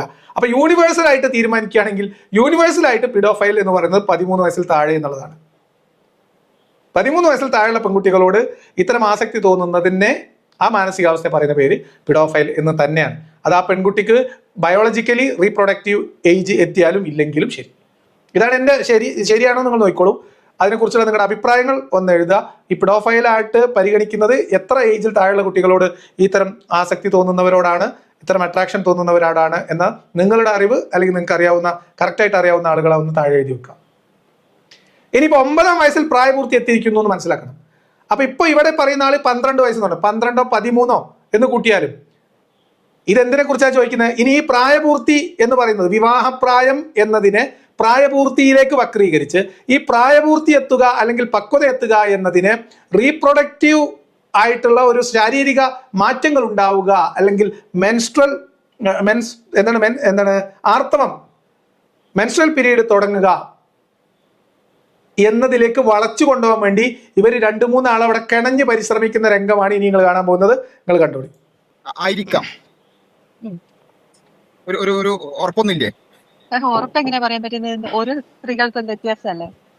അത് വ്യത്യാസപ്പെടുവോ? ഹായ്, നമ്മളെ ബാസിലിന്റെ അനിയൻകുട്ടിക്ക് സമാധാനം. വ്യത്യാസപ്പെടുമല്ലോ. അപ്പൊ ചില ആൾക്കാർക്ക് 12 ആണ്, ചിലർക്ക് 13 ആണ്, ചിലർക്ക് 14 ആണ്. ഇതെന്ത് വിവാഹപ്രായവും പ്രായപൂർത്തിയൊന്നുമല്ല. ഇവർ പറയുന്നത് ഈ റീപ്രൊഡക്റ്റീവ് ഏജിലേക്ക് എത്തുന്നതാണ്. അപ്പൊ വേരി ആയിട്ട് ഇരിക്കും, വ്യത്യസ്തപ്പെട്ടിരിക്കും എന്ന് പറയുമ്പോൾ മറ്റൊരു സമാധാനമായി. കാരണം വ്യത്യാസപ്പെടുമെങ്കിൽ ഇപ്പൊ എന്താ, സാധാരണഗതിയിൽ 8 മാസമുള്ള ഗർഭം 4 വർഷം വരെ നീട്ടാൻ കഴിയുന്ന പഠിച്ചവൻക്ക് 12 വയസ്സിൽ നോർമലി എത്തുന്ന ഈ പ്യൂബർട്ടി അത് 9 വയസ്സിൽ ആയിഷാക്ക് വേണ്ടി സ്പെഷ്യലായിട്ട് എത്തിക്കാൻ വലിയ തടസ്സമുണ്ടോ? അതുകൊണ്ട് അങ്ങനെ പിടിച്ചു നിൽക്കാം എന്ന രീതിയിലാണ് അദ്ദേഹം ആശ്വാസത്തോടെ പുറകിലോട്ട് ചാഞ്ഞ് ഒരു ചെറു പുഞ്ചിരിയൊക്കെ പാസ്സാക്കുന്നത്. ബാക്കി എങ്ങനെ എന്തൊക്കെ ഫാക്ടേഴ്സ് വെച്ചിട്ടാണ് വ്യത്യാസപ്പെടുക? ബാസില് ഇങ്ങനെ ഒരു ഭാഗത്ത് ന്യായീകരിച്ച് രക്ഷപ്പെടുത്താൻ വേണ്ടി, അതായത് ആ കിണറ്റിലേക്ക് അല്ലെങ്കിൽ പടുകുഴിയിലേക്ക് വിടാനാഞ്ഞു നിൽക്കുന്ന ഇസ്ലാമിനെയും മുഹമ്മദിന്റെ ഇസ്സത്തിനെയും ബാസിൽ ഒരു തരത്തില് ഇങ്ങനെ കൊളുത്തി പിടിച്ച അതിനെ ആ സ്ലിപ്പറി ആയിട്ടുള്ള കിണറ്റിൻ കരയിലൂടെ, ആ പടുകുഴിയുടെ കരയിലൂടെ ഇങ്ങനെ വലിച്ച് കരക്ക് കയറ്റാൻ ശ്രമിക്കുന്നത് കാണുമ്പോൾ അതിലുള്ള ഒരു ആത്മവിശ്വാസം, ആ ഒരു സ്നേഹവും സന്തോഷവും കൊണ്ട് നമ്മുടെ ഹിലാൽ അനിയന്റെ ഹിലാൽ എന്ന് പറയുന്ന ബാസിലിന്റെ അന്ത്രപ്പാടിന്റെ മുഖത്ത് പുഞ്ചിരി വിളയാടുകയാണ്. സുഹൃത്തുക്കൾ, നിങ്ങൾ ആ കാഴ്ച ഇതിന്റെ കൂടെ കണ്ടുപോയിക്കോളി. റീപ്രൊഡക്റ്റീവ് മെച്യൂരിറ്റി എത്തുന്നതോ? റീപ്രൊഡക്റ്റീവ് മെച്യൂരിറ്റിനെ കുറിച്ചാണ് നമ്മൾ സംസാരിക്കുന്നത്. അല്ല, നിങ്ങൾ റീപ്രൊഡക്റ്റീവ് മെച്യൂരിറ്റിനെ കുറിച്ചേ അല്ല സംസാരിച്ചത്. 9 വയസ്സിൽ വിവാഹപ്രായം എത്തുമോ എന്നല്ല സംസാരിച്ചത്. അതിനെ കൊണ്ടുപോയിട്ട് പ്രായപൂർത്തിയിലേക്ക് കണക്ട് ചെയ്ത് പ്രായപൂർത്തിനെ കൊണ്ടുപോയിട്ട് റീപ്രൊഡക്റ്റീവ് മെച്യൂരിറ്റി എന്ന് പറഞ്ഞാൽ ബയോളജിക്കൽ ആയിട്ടുള്ള ശാരീരിക മാറ്റത്തെ അതിലേക്ക് കൊണ്ടുപോയി കണക്ട് ചെയ്ത് തൽക്കാലം അബ്ദുൽ അബ്ബാസിൽ ഗ്രിപ്പ് എടുത്തു. ഇതുകൊണ്ട് രക്ഷപ്പെടും ബാസിലെ. നമ്മളെ മുത്തുനബി ആരാ മോൻ? മുത്തുനബിന്റെ കഥകളും കിസകളും എഴുതി വെച്ച ഗ്രന്ഥകാരന്മാരും ഹദീസ് നിവേദകരും ആരാ മക്കള്? ഇതിനൊക്കെ സഹീഹ് എന്ന് ഗ്രേഡ് കൊടുത്തിട്ട് നബീനെ മോശമാക്കാൻ പറ്റുന്നതിന്റെ അങ്ങേയറ്റം മോശമാക്കിയ ഗ്രന്ഥകാരന്മാരും അതിനെ തെളിവാക്കി വെച്ച് ലോകാവസാനം വരെയുള്ള മുസ്ലിങ്ങൾക്ക് ശരീഅത്തിന്റെ നിയമം വിശദീകരിച്ച ഫുഖഹാക്കൾ ആരാ മോൻ? അത് കൊള്ളാം. എന്താണ് കഷ്ടപ്പാട് ആലോചിച്ചോക്കണം. മുഹമ്മദ് നബിക്ക് അതും ഇത് കാണിച്ചിട്ട് പോയാൽ മതി. ആ തോട്ടത്തിൽ നടന്ന് കല്യാണാക്കാൻ ഇന്റെ ബാസിലും കൂട്ടരും ഉറക്കൊഴിച്ചത് എത്ര നിങ്ങൾക്കറിയോ? റീപ്രൊഡക്റ്റീവ് മെച്യൂരിറ്റി എപ്പോഴെത്തും എന്നുള്ളത് എന്തൊക്കെ ഫാക്ടേഴ്സ് വെച്ചിട്ട് വ്യത്യാസപ്പെടുക? പല ഫാക്ടേഴ്സ് ഉണ്ട്. എന്തൊക്കെയാണ് പല ഫാക്ടേഴ്സ്? അതിനെപ്പറ്റി കൂടുതൽ എനിക്കറിയില്ല. എന്നാ പഠിച്ചോളൂ. ഓക്കെ, ഓ രക്ഷപ്പെട്ടു. ഇനി ഇവിടുന്ന് അങ്ങോട്ട് ബാസിലേറ്റ്. പക്ഷെ ബാസിൽ ഓരോ നിമിഷവും പുതിയ പുതിയ കുരുക്കിലേക്ക് പോവുകയാണ്. ഇനി ഞാൻ പറഞ്ഞുതരാം. അറിയാത്ത കാര്യങ്ങൾ പറഞ്ഞു തരണല്ലോ. അതായത് ഒരാളുടെ റീപ്രൊഡക്റ്റീവ് മെച്യൂരിറ്റി എന്ന് പറയുന്നത് ഒരു സോളിഡ് ആയിട്ടുള്ള ഒരു ഏജ് അല്ല, അല്ലെങ്കിൽ ഒരു കൃത്യമായ ഒരു നമ്പർ അല്ല. ഓക്കെ, ആ നമ്പർ എന്ന് പറയുന്നത് അല്ലെങ്കിൽ എന്താ പറയാ, ഒരു 18 അല്ലെങ്കിൽ 15, ആ 15 വയസ്സിന്റെ തലേ ദിവസം വരേക്കും അവനിങ്ങനെ ചെറിയ കുട്ടിയാവുക, പെട്ടെന്ന് ഒരു ദിവസം ആ ബർത്ത്ഡേന്റെ അന്ന് അങ്ങോട്ട് വലുതാവുക, അങ്ങനെ നല്ല സംഭവിക്കാം. ഇത് ഗ്രാജുവലി സംഭവിക്കുന്ന ഒരു കാര്യമാണ്. അതിന് പല ഫാക്ടേഴ്സും ഉണ്ട്. ആ പല ഫാക്ടേഴ്സിൽ ഈവൻ ഏതുവരെ നിങ്ങൾ ജസ്റ്റ് ഒന്ന്, ഇപ്പം നമുക്ക് AI ഒക്കെ ഉള്ളതാണല്ലോ, നിങ്ങൾ ജസ്റ്റ് ഒന്ന് AI ഉപയോഗിച്ചുകൊണ്ട് ChatGPT-യോ ഏതെങ്കിലുമൊക്കെ ഉപയോഗിച്ചുകൊണ്ട് തന്നെ നിങ്ങൾക്ക് പഠിക്കാവുന്നതാണ്. ഒരുപാട് ഫാക്ടേഴ്സ്, ഈവൻ ന്യൂട്രീഷൻ പോലും, കൾച്ചറൽ അപ്ബ്രിങ്ങിങ്, അതുപോലെ തന്നെ ആ സമൂഹത്തിൽ ഉള്ള റെസ്പോൺസിബിലിറ്റീസ് കൊടുക്കുന്ന കാര്യങ്ങൾ, അവരുടെ ആവറേജ് ഏജ്, ഇതുപോലെയുള്ള അനേകം ഫാക്ടേഴ്സ് ചേരുന്നതാണ് ഒരാളുടെ റീപ്രൊഡക്റ്റീവ് മെച്യൂരിറ്റി എത്തുന്ന ഏജ്. പഠിച്ചു വരുന്നുണ്ട് നമ്മൾ. അക്ബർ സാഹിബിന്റെ അത്രയ്ക്ക് അങ്ങോട്ട് ആയിട്ടില്ലെങ്കിലും അപ്പം അതങ്ങനെ വിവാഹപ്രായത്തിനെ കൊണ്ടുപോയി പ്രായപൂർത്തിയിലേക്ക് എത്തിച്ച്, പ്രായപൂർത്തിനെ കൊണ്ടുപോയി റീപ്രൊഡക്റ്റീവ് മെച്യൂരിറ്റിയിലേക്ക് എത്തിച്ച്, അതിനെ ബാധിക്കുന്ന അല്ലെങ്കിൽ അതിനെ സ്വാധീനിക്കുന്ന ഘടകങ്ങളെ കുറിച്ച് വിശദീകരിച്ച്, ഞങ്ങൾക്കിപ്പോൾ എന്താ വേണ്ടത്? 9 വയസ്സിൽ ആയിഷക്ക് പ്രായപൂർത്തിയായിരുന്നു എന്ന് തെളിയിക്കണം, റീപ്രൊഡക്റ്റീവ് മെച്യൂരിറ്റി എത്തിയിരുന്നു എന്ന് തെളിയിക്കണം. അതാണ് ഞങ്ങൾ ആവശ്യം. അതിന് വേണ്ടിയിട്ടുള്ള ഞങ്ങളുടെ ശ്രമമാണ്. നിങ്ങളെല്ലാവരും സഹകരിക്കണം, എല്ലാവരും ക്ഷമയോടെ കാത്തിരിക്കണം. ഞങ്ങൾ അവിടേക്ക് ഇപ്പം എത്തിക്കും, ശ്രദ്ധിച്ചിരുന്നോളി. പലപ്പോഴും അത് പല കാരണങ്ങൾ കൊണ്ട് നമ്മുടെ ഈ ഒരു സൊസൈറ്റിയിലേക്ക് എത്തുമ്പോൾ കുറച്ച് ലേറ്റ് ആവുന്നുണ്ട്. കുറച്ച് മുമ്പുള്ള സൊസൈറ്റിയിൽ അത് പെട്ടെന്നുണ്ടായിരുന്നു. അത് പല രൂപത്തിലുണ്ടാവും. അതുപോലെ തന്നെ ഇന്ന് തന്നെ ഈ 2025 തന്നെ അത് പല തരത്തിൽ വേരി ചെയ്യുന്നുണ്ട്. പല സ്ഥലങ്ങളിൽ പല രൂപത്തിൽ വേരി ചെയ്യുന്നു. അതിന്റെ കാരണം എന്താ? അവിടുത്തെ കൾച്ചറൽ അപ്ബ്രിങ്ങിങ് വേറെയാണ്, അതുപോലെ തന്നെ അവിടുത്തെ ന്യൂട്രീഷൻ വേറെ രൂപത്തിലാണ്. അങ്ങനെയുള്ള പല കാരണങ്ങൾ കൊണ്ട് പല ഏജാണ്. ഇത് നമുക്ക് കൃത്യമായി 12 വയസ്സ്, നിങ്ങൾ പറഞ്ഞപ്പോൾ 12 വയസ്സാണ്, 12 വയസ്സിന് താഴെയാണെങ്കിൽ എന്ന രൂപത്തിലാക്കാൻ പറ്റില്ല. അവിടെയാണ് നമ്മൾ പറയുന്നത്. ഇപ്പൊ ആയിഷ ബീവിയുടെ വിവാഹമാണ് നിങ്ങൾ പറഞ്ഞത്. അവിടെ 9 വയസ്സ് എന്നുള്ള ഒരു പ്രായമാണ് നമുക്ക് അവിടെ ഒരുമിച്ച് ജീവിച്ചതായിട്ട് നമുക്ക് കാണാൻ സാധിക്കുന്നത്. ആ 9 വയസ്സ് എന്ന് പറയുന്നത് പ്രായപൂർത്തി എത്താത്ത ഏജ് ആയിരുന്നില്ല എന്നും ആ സമയത്ത് പ്രായപൂർത്തി ആയിരുന്നു എന്നുള്ളത് ആയിഷ ബീവി തന്നെയാണ് റിപ്പോർട്ട് ചെയ്തിട്ടുള്ളത്. പച്ചനോണ. ആയിഷ ബീവി അങ്ങനെ പറഞ്ഞിട്ടുള്ള ഒരു ഹദീസ് എന്റെ ശ്രദ്ധയിൽ ഇതുവരെ വന്നിട്ടില്ല. ആയിഷ ബീവിയിൽ നിന്ന് റിപ്പോർട്ട് ചെയ്യപ്പെട്ട ഹദീസ് ആണെങ്കിൽ അത് സഹിഹായ സനദോടുകൂടി ഉണ്ടാവാനാണ് സാധ്യത. അതുണ്ടെങ്കിൽ ഏതെങ്കിലും ഒരു ഗ്രന്ഥത്തിൽ, ഏതെങ്കിലും ഇവർ ഈ പറയുന്ന ഏതെങ്കിലും ഒരു സിഹാഹു സിത്തയിൽ അത് കാണേണ്ടതാണ്. ആയിഷക്ക് 9 വയസ്സിൽ പ്രായപൂർത്തി, അതായത് ഞാൻ പറഞ്ഞല്ലോ, ആയിഷ ബീവിക്ക് 9 വയസ്സിൽ റീപ്രൊഡക്റ്റീവ് മെച്യൂരിറ്റി എത്തിയിരുന്നു അതായത് മെൻസസ് സ്റ്റാർട്ട് ചെയ്തിരുന്നു എന്ന് തെളിയിക്കാനാണ് ഇദ്ദേഹം ഈ ഉരുണ്ട് പെരണ്ട് പോയത്. അപ്പൊ ഈ 12 വയസ്സെന്ന് പറഞ്ഞുകൊണ്ടാണ് സ്വീപ്പായത്. അതിപ്പോ 8.25 അല്ലെങ്കിൽ 8 മുതൽ 14 വയസ്സിനിടയിലാണ് ഈ ഒരു റീപ്രൊഡക്റ്റീവ് മെച്യൂരിറ്റി സാധാരണ കുട്ടികൾക്ക് ഉണ്ടാവുക എന്ന് പറഞ്ഞാൽ കുഴപ്പമില്ല. കാരണം 9 വയസ്സ്, അപ്പൊ റീപ്രൊഡക്റ്റീവ് മെച്യൂരിറ്റി പ്ലസ് 1 വർഷം കൂടിയായി. അപ്പൊ ആയിഷ ബീവി പറഞ്ഞ വലിയ ഒരു പെൺകുട്ടിയായി, ഏത് ഒന്നിനാത്രം പോകുന്ന ഒരു താത്തയായി എന്നർത്ഥം. അത് പറയാമായിരുന്നു അബ്ദുള്ള ബാസിലിന്. പക്ഷെ ഇവർ 12 വയസ്സെന്ന് പറഞ്ഞതുകൊണ്ട് ഈ 12 വയസ്സിനെ എത്തുള്ളൂ എന്ന് പറയാൻ പറ്റില്ല, അതിന്റെ മുമ്പും ആവാം. അതിന് പല കാരണങ്ങളുണ്ട്. എന്തായാലും ആയിഷ ബീവിക്ക് അത് എത്തിയിരുന്നു എന്ന് ആയിഷ ബീവി തന്നെ റിപ്പോർട്ട് ചെയ്തിട്ടുണ്ട്. I challenge mister Abdullah Basil, ഏതെങ്കിലും ഒരു സഹിഹായ ഹദീസിൽ സഹിഹായ സനദോടുകൂടി പോട്ടെ, ഒരു മുറിഞ്ഞ സനദ് ഹസൻ ആയിട്ടെങ്കിലും ആയിഷ ബീവി എനിക്ക് ഈ പറയപ്പെടുന്ന റീപ്രൊഡക്റ്റീവ് മെച്യൂരിറ്റി എത്തിയതിനു ശേഷമാണ്, അല്ലെങ്കിൽ ഈ പറയപ്പെടുന്ന മെൻസ്ട്രൽ പീരീഡ് സ്റ്റാർട്ട് ചെയ്തതിന് ശേഷമാണ്, ഞാൻ ബുലൂഗായതിനു ശേഷമാണ് പ്രവാചകനോടൊപ്പം ജീവിതം തുടങ്ങിയത് എന്ന് ആയിഷയിൽ നിന്ന് നിവേദനം ചെയ്ത ഒരു ഹദീസ് കാണിച്ചു തരുമോ? ഇതെനിക്ക് അറിയാൻ വേണ്ടിയിട്ടാണ് കേട്ടോ, ഞാൻ ഇതുവരെ കണ്ടിട്ടില്ലാത്തതുകൊണ്ട്. ചിലപ്പോൾ ഞാൻ കാണാത്തോണ്ടായിരിക്കും, ഉണ്ടെങ്കിൽ കൊണ്ടുത്തരൂ. പക്ഷെ വിശ്വാസികൾ ബാസിലിനോട് ചോദിക്കുകയും ഹദീസ് തെളിവ് സഹിതം പുറത്തുവിടാൻ ആവശ്യപ്പെടുകയും ചെയ്യണം. അങ്ങനെ ഒരു ഹദീസ് ഉള്ളതായിട്ട് എൻ്റെ അറിവിലില്ല, അങ്ങനെ ഒരു ഹദീസ് ഇല്ല. പണ്ഡിതന്മാർ നിഗമനത്തിലെത്തിയിട്ടുണ്ട്, പക്ഷെ അതിന് ആയിഷ ബീവിന്റെ നെഞ്ചെടുപ്പിന്റെ തലയിലേക്ക് അത് കയറ്റി വെക്കണ്ട. ആയിഷ തന്നെ നിവേദനം ചെയ്യപ്പെട്ട ഹദീസിൽ എനിക്ക് പ്രായപൂർത്തിയായിട്ടുണ്ട് എന്ന് പറഞ്ഞാൽ ആയിഷയിൽ നിന്ന് റിപ്പോർട്ട് ചെയ്ത സഹിഹായ ഹദീസിലുണ്ട് എന്ന് സാധാരണ വിശ്വാസികൾ തെറ്റിദ്ധരിക്കും. അത് വിശ്വാസികളെ തെറ്റിദ്ധരിപ്പിക്കാൻ, കബളിപ്പിക്കാൻ അബ്ദുള്ള ബാസിൽ നടത്തുന്ന തരികിടെ. അത് തരികിടയല്ല എങ്കിൽ ആ ഹദീസ് അബ്ദുള്ള ബാസിൽ പ്രൊഡ്യൂസ് ചെയ്യണം. അത് അടുത്ത വീഡിയോയിൽ കാണിക്കണം. പേഴ്സണലായിട്ട് അയച്ചു തന്നാലും കുഴപ്പമില്ല. അല്ലെങ്കിൽ നാട്ടുകാരോടെങ്കിലും പറയണം, നിങ്ങളെ ചാനലിലെങ്കിലും കാണിക്കണം വിത്ത് റെഫറൻസ്, ഹദീസ് നമ്പർ. ഇത് വിശ്വാസികൾ പോയിട്ട് അബ്ദുള്ള ബാസിലോട് ചോദിക്കണം. ഈ പറഞ്ഞ ഹദീസ് മാത്രം ചോദിച്ചാൽ മതി. ഇതേ അബദ്ധം അല്ലെങ്കിൽ ഇതേ തരികിട അബ്ദുള്ള ബാസിൽ ഇനിയും ഇതിനകത്ത് ആവർത്തിക്കുന്നുണ്ട്. നമുക്ക് മുന്നോട്ട് പോകാം. ആയിഷ ബീവി റിപ്പോർട്ട് ചെയ്തിട്ടുള്ളതാണ്, പ്രായപൂർത്തിയായിട്ടുണ്ട്. അപ്പൊ നിങ്ങളുടെ ഒരു പ്രശ്നം എന്തായിരുന്നു? പ്രായപൂർത്തിയാകാത്തൊരു കുട്ടിയുമായി ലൈംഗിക ബന്ധം അല്ലെങ്കിൽ അവർ ഒരുമിച്ച് ജീവിക്കുക എന്നുള്ളതായിരുന്നു നിങ്ങളുടെ പ്രശ്നം. അങ്ങനെ ഒരു പ്രശ്നം ഇവിടെ ഇല്ല. ഇനി 9 വയസ്സിലാകുമോ? നമ്മുടെ നാട്ടിൽ പൊതുവെ ഇപ്പം 9 വയസ്സിലാകുന്നത് ചിലപ്പോൾ കുറവായിരിക്കാം. അങ്ങനെ ഞങ്ങൾ ഒരുവിധം ഞങ്ങളെ മുത്തു നബീനെ രക്ഷിച്ചെടുത്തു. എല്ലാവരും അബ്ദുള്ള ബാസിന് ഒരു കൈയടി കൊടുത്തി. എല്ലാവരും അബ്ദുള്ള ബാസിൽ പണി പഠിച്ചു വരുന്നുണ്ട്. അക്ബർ സാഹിബിന്റെ അവിടെ എത്താൻ കുറച്ചൊരു സമയം എടുക്കും, കാരണം അതൊക്കെ ഇതെല്ലാം പ്രാക്ടീസ് അല്ലേ, അപ്പൊ അതുകൊണ്ട് സമയം എടുക്കും. എന്തായാലും അബ്ദുള്ള ബാസിൽ ശ്രമിക്കുന്നുണ്ട് എന്നാണ് എനിക്ക് ആ കാര്യത്തിൽ പറയാനുള്ളത്. ഇതിൽ അദ്ദേഹത്തെ ഞാൻ അഭിനന്ദിക്കുന്നു. പ്രായപൂർത്തി എത്തിയിട്ടുണ്ടെന്ന് ആയിഷ റിപ്പോർട്ട് ചെയ്തിട്ടുണ്ട് എന്ന് പറയുന്നു. ഇനി 9 വയസ്സിൽ ആവുമോ എന്ന സംശയമാണെങ്കിൽ അത് നമുക്കിപ്പോൾ ഉറപ്പിച്ചൊന്നും പറയാൻ പറ്റില്ല. അള്ളാഹിന്റെ കയ്യിലിരിക്കുന്ന കാര്യമില്ല. ചന്ദ്രനെ പിളർത്തി 2 പീസാക്കി അള്ളാഹ്ക്കാണോ, അല്ലെങ്കിൽ ബുറാക്കിന്റെ പുറത്ത് പിന്നെ നബീനെ ഇവിടുന്ന് അങ്ങോട്ട് കൊണ്ടുവച്ച ആൾക്കാണോ ആയിഷക്ക് 9 വയസ്സിൽ പിന്നെ റീപ്രൊഡക്റ്റീവ് മെച്യൂരിറ്റി ആകാനുള്ള സൂത്രം? പിന്നെ രണ്ടാമത്തെ ഒരു കാര്യം, ഇവിടെ പീഡോഫൈൽ എന്നുള്ള ഒരു വിഷയം ഇവിടെയാണ് നിങ്ങൾ ശ്രദ്ധിക്കേണ്ടത്. ഇതാണ് ഞാൻ പറഞ്ഞത്, ഞാൻ മുഹമ്മദ് നബിയെ പീഡോഫൈൽ എന്ന് വിളിക്കില്ല. അതിന്റെ കാരണം എന്താ? ഹിലാൽ പറഞ്ഞത്. ഹിലാലിന്റെ ആ അഭിപ്രായത്തോട് ഞാൻ യോജിക്കുന്നു, പൂർണ്ണമായിട്ട് യോജിക്കുന്നു. ഈ അഭിപ്രായം കേട്ടാൽ നിങ്ങളും എന്നോട് യോജിക്കും, എനിക്ക് തീർച്ചയായും. കാരണം പിഡോഫൈൽ എന്ന് പറയുന്ന ഒരു മാനസികാവസ്ഥയാണ്, പ്രത്യേക മാനസികാവസ്ഥ. അത്തരം ആളുകൾക്ക് ഇത്തരം ആളുകളോട് മാത്രം, അതായത് ചെറിയ കുട്ടികളോട് മാത്രം ലൈംഗികാസക്തി തോന്നുന്ന ഒരവസ്ഥയാണ്. ഞങ്ങളെ നബി അത്തരക്കാരനല്ല എന്നാണ് ഇവിടെ അബ്ദുള്ള ബാസിലിന് സപ്പോർട്ടുമായി പിന്തുണയുമായിട്ട് വന്നിട്ട് അബ്ദുള്ള ബാസിലിന്റെ സഹോദരനും അനിയനും കൂടിയായിട്ടുള്ള അൺമാസ്കിംഗ് അനോമലീസിന്റെ ഉദിച്ചുയർന്ന താരം, നവതാരം, നവരത്നം നമ്മുടെ ഹിലാൽ പറയുന്നത് നിങ്ങൾ വെറുതെ ഞങ്ങളെ നബീനെ പിഡോഫൈൽ എന്ന് വിളിച്ച് ചെറുതാക്കി കാണരുത്. ഞങ്ങളെ നബി എന്ന് പറഞ്ഞാൽ അതുക്കും മേലെയാണ് എന്നാണ് ഹിലാൽ പറഞ്ഞത്. നിങ്ങളുടെ പ്രശ്നം അങ്ങനെ ഒരു പ്രശ്നം ഇവിടെ ഇല്ല. ഇനി 9 വയസ്സിലാകുമോ? നമ്മുടെ നാട്ടിൽ പൊതുവെ ഇപ്പം 9 വയസ്സിലാകുന്നത് ചിലപ്പോൾ കുറവായിരിക്കാം. പിന്നെ രണ്ടാമത്തെ ഒരു കാര്യം, ഇവിടെ പീഡോഫൈൽ എന്നുള്ള ഒരു വിഷയവുമായി ബന്ധപ്പെട്ടാണ് നിങ്ങൾ അത് ഈ ചർച്ചയിലേക്ക് വന്നത് തന്നെ.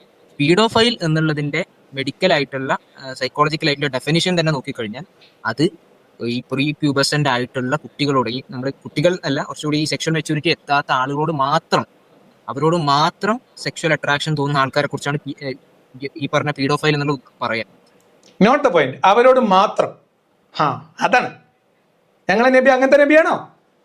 പ്രായപൂർത്തി എത്താത്ത കുട്ടികളോട് ശരിയാണ്, 3 മാസമോ 4 മാസമോ ഉള്ള മുട്ടിലെഴിയുന്ന പ്രായത്തിലുള്ള കുട്ടികളോടും തൊട്ടിലിൽ കിടക്കുന്ന കുട്ടികളുടെ പ്രായത്തിലുള്ള കുട്ടികളോടും ഒക്കെ ഇവർ വലുതായി വരികയാണെങ്കിൽ എന്നൊരു വാക്ക് പറഞ്ഞിട്ടാണ് പറയുന്നത്, ഇവൾ വലുതായി വരുമ്പോൾ ഞാൻ ഉണ്ടെങ്കിൽ ഞാൻ കല്യാണം കഴിച്ചിരുന്നു. അപ്പൊ തന്നെ കല്യാണം കഴിക്കണമെങ്കിൽ നബിക്ക് ആവായിരുന്നില്ലേ? നബി അങ്ങനെയൊന്നും ചെയ്തിട്ടില്ലല്ലോ. തൊട്ടിൽ കിടക്കുന്ന കുട്ടിയാണെങ്കിൽ കല്യാണം കഴിക്കുന്നതിന് എന്താണ് അവിടെ ഒരു തടസ്സം? ഇസ്ലാമിൽ എന്തെങ്കിലും തടസ്സം ഉണ്ടോ? ഒരു തടസ്സമല്ല. എന്നിട്ട് നബി അത് ചെയ്തില്ലല്ലോ. പിന്നെ ആയിഷയും ഒരു മാര്യത്തിൽ പറ്റി, ഇത്രയല്ലേ ഉള്ളൂ. അപ്പൊ അതുകൊണ്ട് ആയിഷന്റെ കാര്യത്തിൽ ഒറ്റ കാര്യത്തെ മുൻനിർത്തിയിട്ട് ആയിഷക്ക് 9 വയസ്സായി ഉണ്ടായിരുന്നുള്ളൂ എന്ന് മാത്രം പറഞ്ഞിട്ട് ഞങ്ങളെ നബീനെ ഞങ്ങൾ പിഡോഫൈൽ എന്ന് പറഞ്ഞ് ചെറുതാക്കി കാണിക്കരുത്. അങ്ങനെ ചെറിയ കുട്ടികളോട് മാത്രം പ്രത്യേക ആകർഷണം തോന്നുന്ന ഒരു പ്രത്യേക മാനസികാവസ്ഥ ഉണ്ടായിരുന്ന ആളല്ല ഞങ്ങളുടെ നബി. പിന്നെയോ ഞങ്ങളുടെ നബി എന്ന് പറഞ്ഞാൽ വെറൈറ്റി ഓഫ് ഏജ് ഗ്രൂപ്പിലുള്ള പല സാമൂഹ്യ സാഹചര്യങ്ങളിലുള്ള എല്ലാത്തരം സ്ത്രീകളെയും കല്യാണം കഴിക്കാൻ ഒരു ഉളുപ്പും മടിയില്ലാതിരുന്ന ഒരാളാണ്. അങ്ങനത്തെ ഒരാളെ, സകലകലാ വല്ലഭനായിട്ടുള്ള ഒരാളെ നിങ്ങൾ പിഡോഫൈൽ എന്ന് വിളിച്ച് ചെറുതാക്കി കാണിക്കരുത് എന്നാണ് ഇവിടെ ഹിലാൽ CP പറയുന്നത്. ഞാൻ പറയുന്നതല്ല, ഇതെന്നെ കൊണ്ട് പറയിപ്പിക്കുന്നതാണ്. മുഹമ്മദ് നബിയുടെ ധാർമ്മികത, ലൈംഗിക സദാചാരം ഒക്കെ എന്നെ കൊണ്ട് എടുക്കാൻ ഇവിടെ കൂലിക്കാളെ വെച്ചിട്ട് നിങ്ങൾ എന്നെ കൊണ്ട് ചെയ്യിപ്പിക്കുന്നതാണ്. വേറെ ഒരു ഓപ്ഷനും ഇല്ല, നിങ്ങൾ വാങ്ങുക അല്ലാതെ. അബ്ദുള്ള ബാസിൽ പറഞ്ഞത് ശരിയല്ലേ? നോക്കൂ, നിങ്ങൾ എന്നോട് പിന്നെ എന്താ പറയുക, യോജിക്കും. ഞാനിവിടെ ഹിലാലിനോട് യോജിക്കുകയാണ് പൂർണ്ണമായിട്ട്. മുഹമ്മദ് നബിയെ പിഡോഫൈൽ എന്ന് വിളിച്ച് കൊച്ചാക്കരുത്.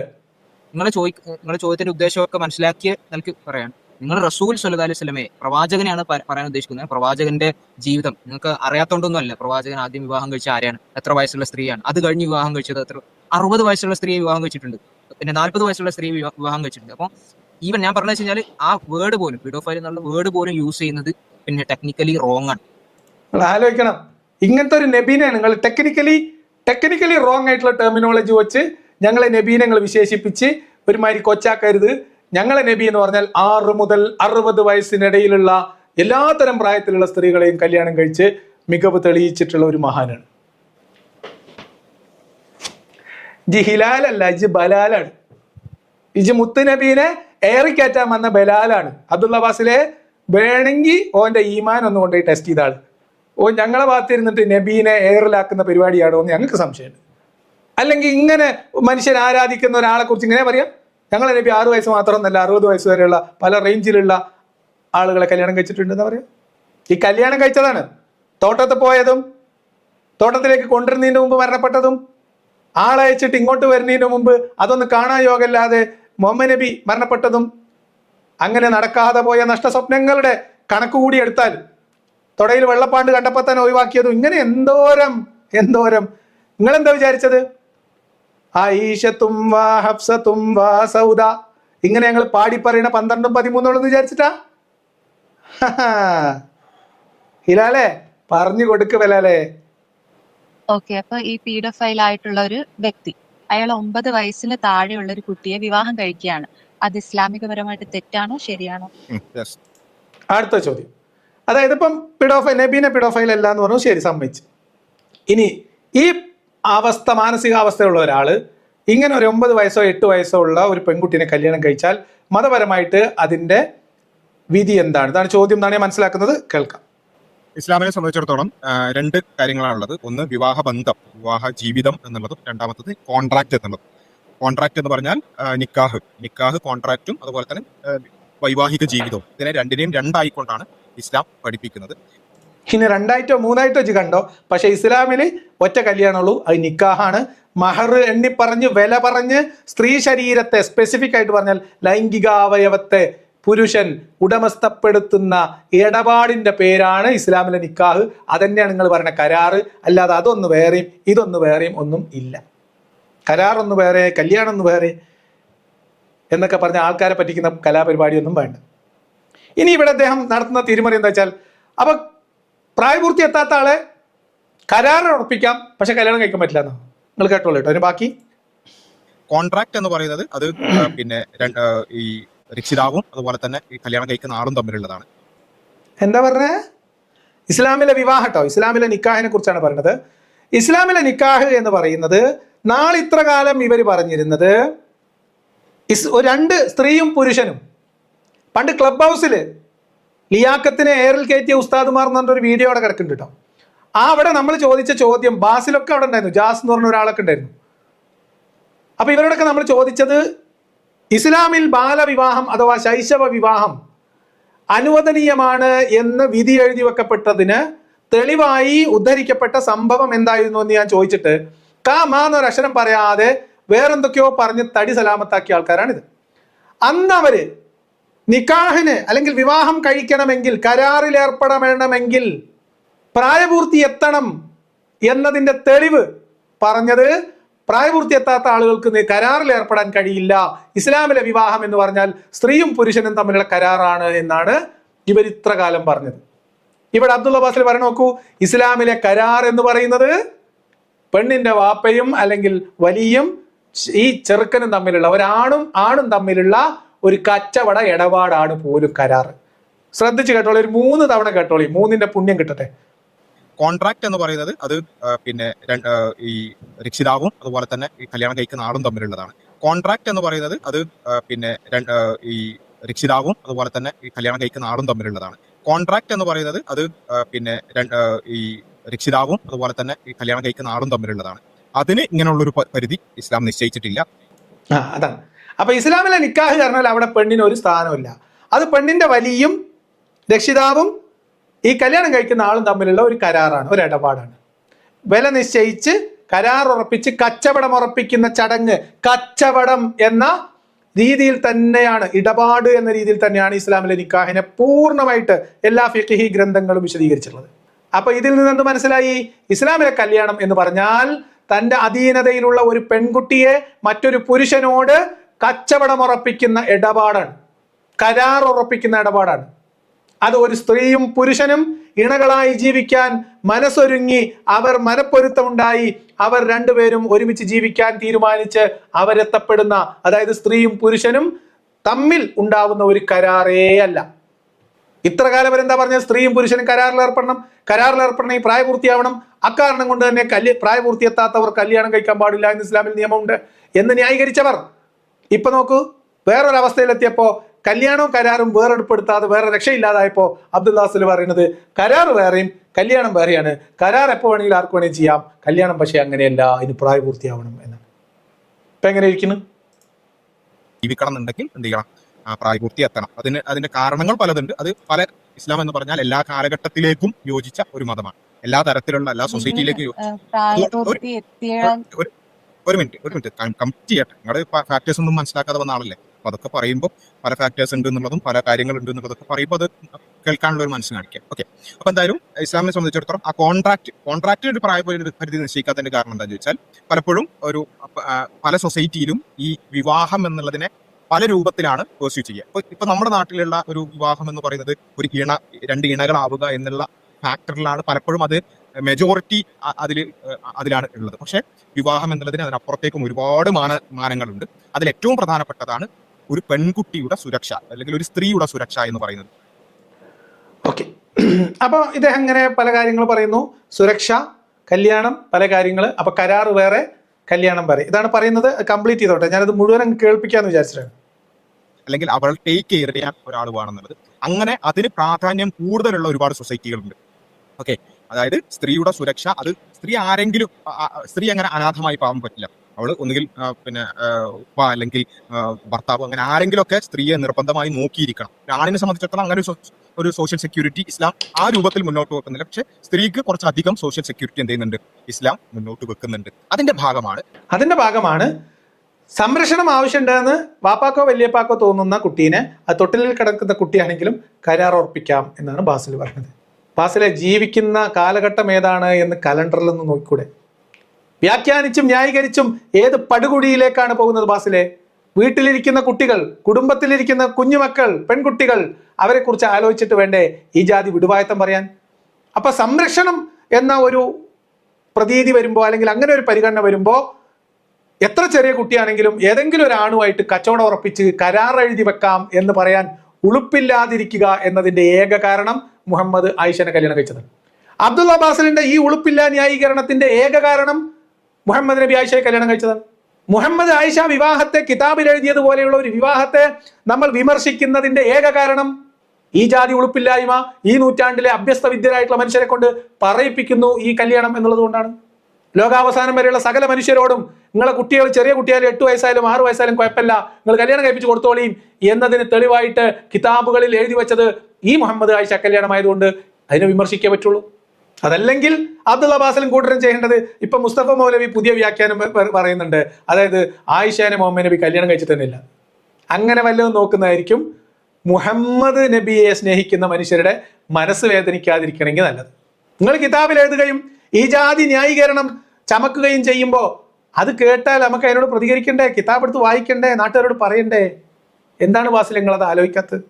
ഇതൊക്കെ പറയുമ്പോൾ സ്വന്തം 6 വയസ്സ് 7 വയസ്സോ പെൺകുട്ടിയുള്ള ഒരാളെ സംബന്ധിച്ച് ഇങ്ങനെയൊക്കെ പറയാൻ കഴിയുക എന്ന് പറയുന്നത് അയാളുടെ മാനവികമായിട്ടുള്ള ബോധം, ഒരു സാമാന്യ ബോധം എത്രമാത്രം ഈ മതം കാർന്നു തിന്നിട്ടുണ്ട്, അല്ലെങ്കിൽ ബാസിൽ പറഞ്ഞ മാതിരി അത് മദ്രസയിൽ തന്നെ സീൽ ചെയ്ത് വെച്ചിട്ടുണ്ട് എന്ന് മനസ്സിലാക്കേണ്ടി വരും.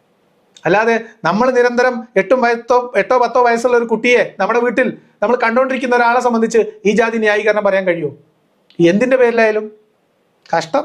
ഇപ്പം യുദ്ധങ്ങളൊക്കെ കൂടുതലുള്ള സൊസൈറ്റി, യുദ്ധങ്ങളൊക്കെ വളരെ വ്യാപകമായിട്ടുള്ള സൊസൈറ്റി, സ്വാഭാവികമായിട്ടും ഉപ്പമാർക്ക് മക്കളുടെ ഭാവിയെക്കുറിച്ച് ഒരു ആശങ്ക സ്വാഭാവികമാണ്.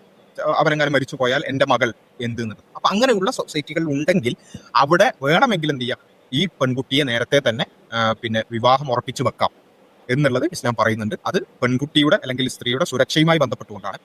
ഇവിടെ അദ്ദേഹം എത്തിയപ്പോഴത്തേക്ക് കരാർ എന്ന് പറഞ്ഞത് പറഞ്ഞുറപ്പിക്കലായി. ഇതൊക്കെ ആളുകളെ തെറ്റിദ്ധരിപ്പിക്കലാണ്.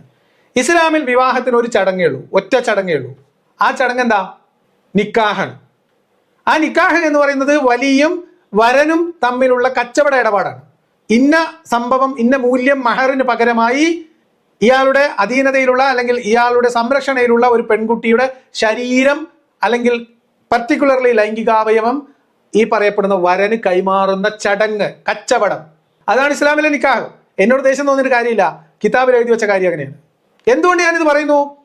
ഇത് പർട്ടിക്കുലർലി ലൈംഗികാവയവുമായി ബന്ധപ്പെട്ട ഇടപാടാണെന്ന് പറയാൻ കാരണം, വിവാഹത്തിന് ശേഷം പെട്ടെന്ന് തന്നെ ഒരു വിവാഹമോചനത്തിലേക്ക് പോവുകയാണെങ്കിൽ ഈ മഹർ ആർക്ക് അവകാശപ്പെട്ടതാണ് എന്ന് നിശ്ചയിക്കുന്നത് ഇവർ തമ്മിൽ ശാരീരിക ബന്ധം നടന്നിട്ടുണ്ടോ എന്നതിൻ്റെ അടിസ്ഥാനത്തിലാണ്.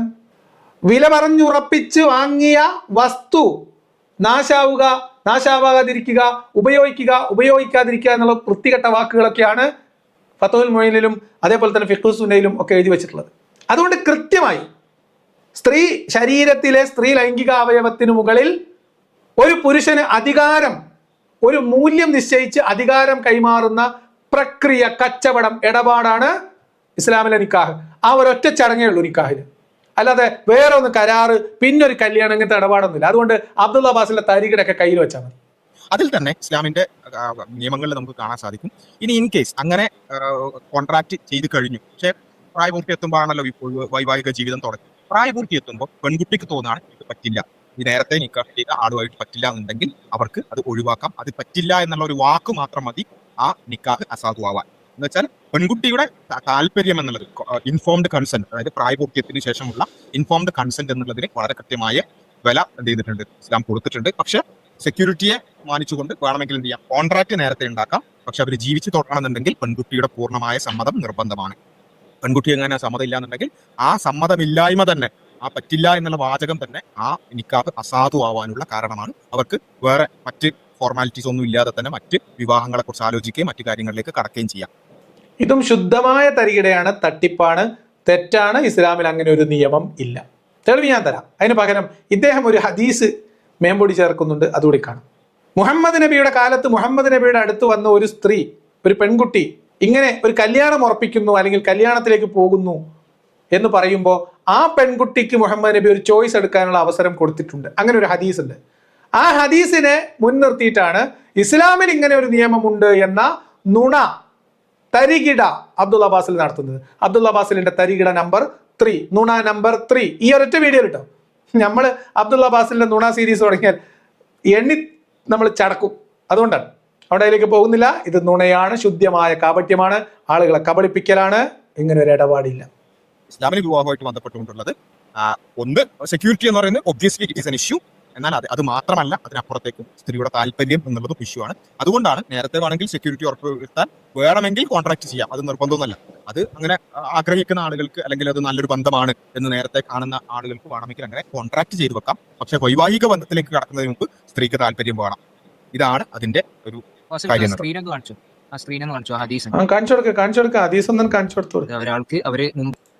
ഞാൻ എന്താണ് വലുതാക്കി കാണിച്ചറിഞ്ഞു. ഇപ്പൊ നിങ്ങളൊന്ന് കണ്ടാളി.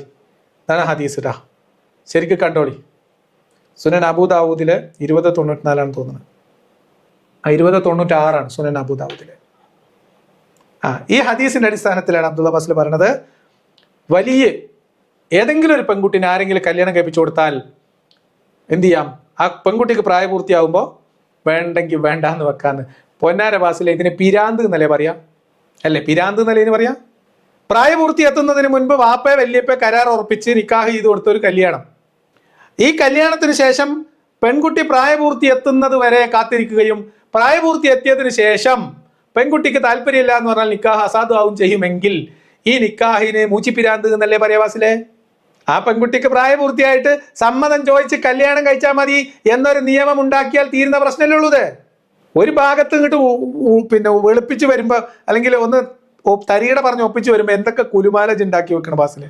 തീരുമാനിച്ചു വെച്ച പിന്നെ വിവാഹമാണെങ്കിൽ അത് പിന്നീട് അവൾക്ക് ചോദിച്ചെടുക്കുക എന്നുള്ളതിന്റെ പറഞ്ഞതിന്റെ ആ ഒരു ഹദീസിന്റെ തെളിവാണ് കാണിച്ചിട്ടുള്ളത്. അതും ഒരു വലിയ തരികിടയാണ്. തെളിവ് ഞാൻ നിങ്ങൾക്ക് ശരിക്ക് ഫിഖിന്റെ ഗ്രന്ഥത്തിലെ തെളിവ് ഞാൻ നിങ്ങളുടെ മുമ്പിൽ വെക്കാം. നിങ്ങളൊന്ന് ക്ഷമയോടെ കാത്തിരിക്കും, ഞാൻ തെളിവ് തരാം, എല്ലാത്തിനും തെളിവ് തരാം. ഇപ്പൊ ഇദ്ദേഹം പറഞ്ഞ എന്താണ്? ശാരീരിക ബന്ധത്തിൽ ഏർപ്പെടണമെങ്കിൽ പ്രായപൂർത്തി എത്തുക എന്ന നിബന്ധനയുണ്ട്, ഒന്നാമത്തത്. രണ്ടാമത്തത് സമ്മതം, പ്രായപൂർത്തി എത്തിയതിനു ശേഷം സമ്മതത്തിന്റെ അടിസ്ഥാനത്തിൽ മാത്രമാണ് വിവാഹം സ്ഥിരപ്പെടുകയുള്ളൂ എന്ന രണ്ടാമത്തെ നുണ. ഇത് രണ്ടാണ് മേജറായിട്ട് നമ്മൾ എടുക്കുന്നത്. പിന്നെ മൂന്നാമത്തെ ഒരു നുണ അദ്ദേഹം പറഞ്ഞത്, അതിന് തെളിവ് തരേണ്ടത് അദ്ദേഹമാണ്. ഇപ്പൊ നുണ നമ്മളിപ്പോൾ പറയുന്നില്ല, തെളിവ് വെക്കണം അദ്ദേഹം. ആയിഷയിൽ നിന്ന് റിപ്പോർട്ട് ചെയ്തിട്ടുണ്ട്, ആയിഷക്ക് ബുലൂഗായിരുന്നു എന്ന് ആയിഷ പറഞ്ഞത്, പ്രായപൂർത്തി എത്തിയിരുന്നു, അതായത് റീപ്രൊഡക്റ്റീവ് മെച്യൂരിറ്റി എത്തിയിരുന്നു എന്ന് ആയിഷ പറയുന്നതായിട്ട് ഹദീസ് ഉണ്ടെന്ന് ബാസിൽ പറഞ്ഞിട്ടുണ്ട്. അതിന് ഹദീസ് തെളിവ് ബാസിലാണ് തരേണ്ടത്. എന്തായാലും ഈ രണ്ട് നുണകൾക്കുള്ള തെളിവ് ഞാൻ ഇപ്പൊ തന്നെ തരാം. മറ്റേത് അദ്ദേഹം പറഞ്ഞതിന് തെളിവ് അദ്ദേഹമാണ് തരേണ്ടത്. പക്ഷെ ഞാൻ ചോദിച്ച ചോദ്യത്തിന് അത് ഉത്തരമായിട്ടില്ല. അതായത് 9 വയസ്സിന് താഴെയുള്ള ഒരു കുട്ടിയെ ഒരു പീഡോഫൈല് കല്യാണം കഴിച്ചാൽ അത് ശരിയാണോ തെറ്റാണോ എന്നുള്ള ഒരു ക്വസ്റ്റ്യൻ ആണ് ഞാൻ ചോദിച്ചത്. ഇസ്ലാമികപരമായിട്ട് അത് തെറ്റല്ല. ഞാൻ അതിനുള്ള മറുപടി കേട്ടോ കേട്ടോ. ഇവരൊക്കെ ആ ബുറാക്ക് ഇപ്പോഴും ജീവനോടുണ്ടെങ്കിൽ ഇവരൊക്കെ അതിന്റെ പുറത്ത് കെട്ടിവെച്ച് മേലോട്ട് വിടേണ്ട സൈസ് ഉത്തരാണ് വരുന്നത്. ചോദ്യം മറു ചോദ്യം കേട്ടോളി. പീഡോഫൈല് അപ്പം 9 വയസ്സിന് മേലെ കല്യാണം കഴിച്ചാൽ ഇപ്പൊ എന്ത് നമുക്ക് പറയാൻ പറ്റുക?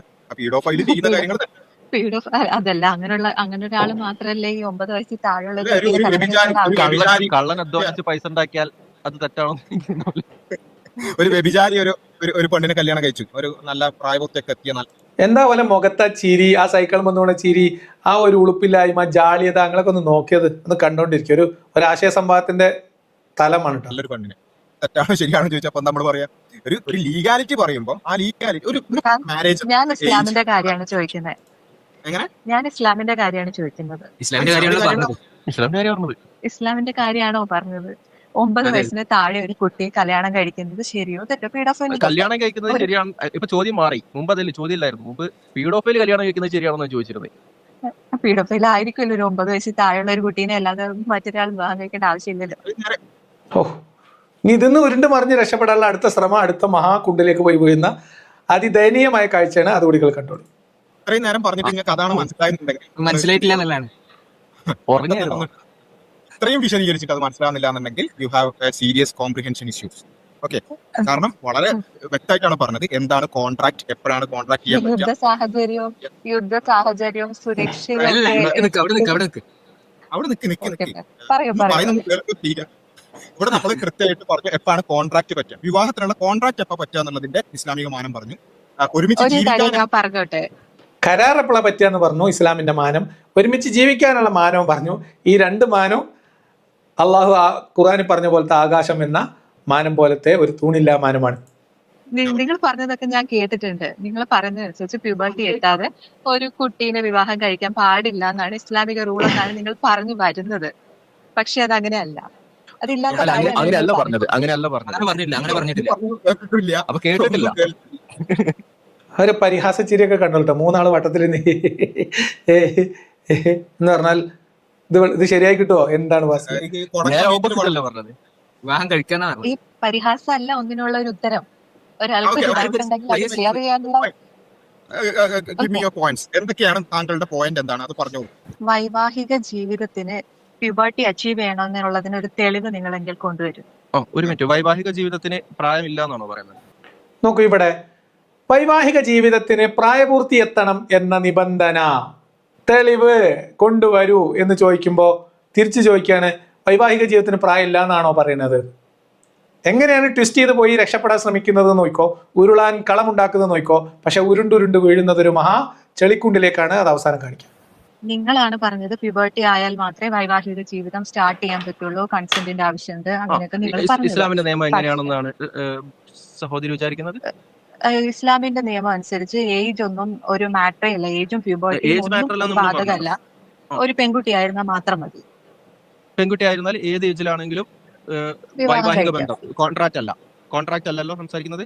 അതെ അതെ, അല്ല കോൺട്രാക്ട് അല്ല, കോൺട്രാക്ട് അല്ല, വൈവാഹിക ബന്ധം ഉണ്ടാവാൻ ഏത് ഏജ് ആയാലും മതി. മതി. മതി. ശാരീരിക ബന്ധത്തിൽ ഏർപ്പെടണമെങ്കിൽ, വൈവാഹിക ബന്ധത്തിൽ ഏർപ്പെടണമെങ്കിൽ പ്യൂബേർട്ടി എത്തണം എന്ന ഒരു നിബന്ധന ഇസ്ലാമിൽ ഇല്ല. ഞാൻ ആ ചോദ്യം ചോദിച്ച ആളാരാന്ന് എനിക്കറിയില്ല, അവരുദ്ദേശിച്ച കാര്യം ഏജ് എന്താണെന്ന് എനിക്ക് മനസ്സിലായിട്ടില്ല. പക്ഷേ ഞാനിത് ആവർത്തിക്കുന്നു, നിക്കാഹ് നടത്താനോ ശാരീരിക ബന്ധത്തിൽ ഏർപ്പെടാനോ ആ പെൺകുട്ടി ഋതുമതിയായിരിക്കണം എന്ന ഒരു നിബന്ധന ഇസ്ലാമിലില്ല. ഇത് വെല്ലുവിളിയാണ് അബ്ദുള്ള അബ്ബാസിനും സംഘത്തിനും, ഇസ്ലാമിന് വേണ്ടി ഘോരം തെറി വിളിക്കാൻ നടക്കുന്നവർക്കും, മുഹമ്മദ് നബിയുടെ വിവാഹത്തെ പറഞ്ഞ് കളിയാക്കുന്നേ എന്ന് നിലവിളിക്കുന്നവർക്കും എല്ലാവർക്കും ഏറ്റെടുക്കാവുന്ന ഒരു ചലഞ്ചാണ്. ഇസ്ലാമിക നിയമം അനുസരിച്ച് വിവാഹിതയാവാൻ പെൺകുട്ടി ഋതുമതിയായിരിക്കണം എന്ന ഒരു നിബന്ധനയില്ല. അത് നിക്കാഹിന്റെ കാര്യത്തിലും ഇല്ല, അവരുമായി ശാരീരിക ബന്ധത്തിൽ ഏർപ്പെടുന്ന കാര്യത്തിലും ഇല്ല. ഏതുവരെ ഇല്ല? കഴിഞ്ഞ 70 കൊല്ലം മുമ്പ് വരെ ഇല്ല. ഒരു 70-75 കൊല്ലം മുൻപ് വരെ ഇല്ല. അതിനുശേഷം ഒരു ഫത്വ വന്നിട്ടുണ്ട് എന്ന് പറയപ്പെടുന്നുണ്ട്, അതുവരെ ഇല്ല. പക്ഷെ ആ ഫത്വ ഇസ്ലാമിൽ പ്രമാണമാണോ അല്ലേ, അത് പണ്ഡിതന്മാർ തീരുമാനിക്കേണ്ട കാര്യമാണ്. നിലവിൽ നമ്മുടെ മുമ്പിലുള്ള ഖുർആനിലോ ഹദീസിലോ തഫ്സീറിലോ അതിൽ നിന്നൊക്കെ നിർദ്ധരിച്ചെടുത്തിട്ടുള്ള ഫിഖ്ഹി ഗ്രന്ഥങ്ങളിലോ എന്ന് പറഞ്ഞാൽ കർമ്മശാസ്ത്ര ഗ്രന്ഥങ്ങളിലോ, കുറച്ചുകൂടി പറഞ്ഞാൽ ശരീഅത്തിന്റെ നിയമത്തിലോ പെൺകുട്ടി ഋതുമതിയായിരിക്കണം എന്ന ഒരു നിബന്ധനയില്ല, ഖുർആനിലില്ല. ഇനി എങ്ങാനും ആരെങ്കിലും ഒരു നിബന്ധന എഴുതി ചേർത്താൽ അത് ഖുർആനിക നിയമത്തിന് വിരുദ്ധവുമാണ്, ഖുർആൻ ആയത്തിന് നേർക്കുനേർ വിരുദ്ധമാണ്. എങ്ങനെയാണ് ഞാൻ നിങ്ങൾക്ക് പറഞ്ഞുതരാം. ഒറ്റ വീഡിയോയിൽ എത്ര നുണ. ഇതിനൊക്കെ നമ്മൾ നുണ സീരീസ് തുടങ്ങിയാൽ ഞാൻ നമ്പർ ഇട്ട് കൊടുക്കും. ടൈമില്ല ബാസിലെ, ടൈമില്ല. 4-ാം അധ്യായം 6-ാമത്തെ വചനത്തിൽ പറയുന്നുണ്ട്, വിവാഹത്തിന്റെ പ്രായമെത്തിയാൽ എന്ന് പറയുന്നുണ്ട്, അതിൽ നിക്കാഹ് എത്തിയാൽ എന്ന് പറയുന്നുണ്ട്. ഓക്കെ, അവിടെ ഉദ്ദേശിക്കുന്നത് എന്താണ്? അങ്ങനെ ഒരു സംഭവം ഇല്ല എന്നാണല്ലോ പറഞ്ഞത് ഇസ്ലാമിലെ. വിവാഹപ്രായം എത്തിയാൽ എന്നുള്ള സ്റ്റേറ്റ്മെന്റ് പറയുന്നുണ്ട്. അങ്ങനെ ഒരു സംഭവമേ ഇല്ല എന്നാണല്ലോ പറയുന്നത്. അപ്പൊ ആയത്തോട് അപ്പൊ ആ പ്രായം ഏതാണെന്ന് പറയാനുള്ള ഉത്തരവാദിത്വം നിങ്ങൾക്ക്. അത് പറയാം നിങ്ങൾ ഇല്ലാന്നല്ലോ പറഞ്ഞത്. ഇല്ലാന്നല്ലേ പറഞ്ഞത്, മാറ്റിയോ? അത് മാറിയുണ്ട്. ആ ഉദ്ദേശം എന്താണെന്ന് അറിയാത്തോണ്ടല്ലേ ഞാനിവിടെ ക്വസ്റ്റ്യൻ ഇട്ട് വന്നത്. വൈവാഹിക ബന്ധം തുടങ്ങുന്ന ഒരു പ്രായം ഇസ്ലാമിൽ ഉണ്ടോ ഇല്ലേ? ഇസ്ലാമിൽ ഇല്ല. എന്ന് 4-ാം അധ്യായം 6-ാമത്തെ വചനത്തിൽ പറഞ്ഞത് എന്തിനെ കുറിച്ചാണ്? അങ്ങനെ സാധനം ഇല്ലെങ്കിൽ ഏടെത്തിയാലാണ് പറയുന്നത്. മൊയന്തോളെ അതല്ലേ ചോദിക്കുന്നത്, അത് ഏതാണ് പറഞ്ഞു കൊടുത്താ പോരെ.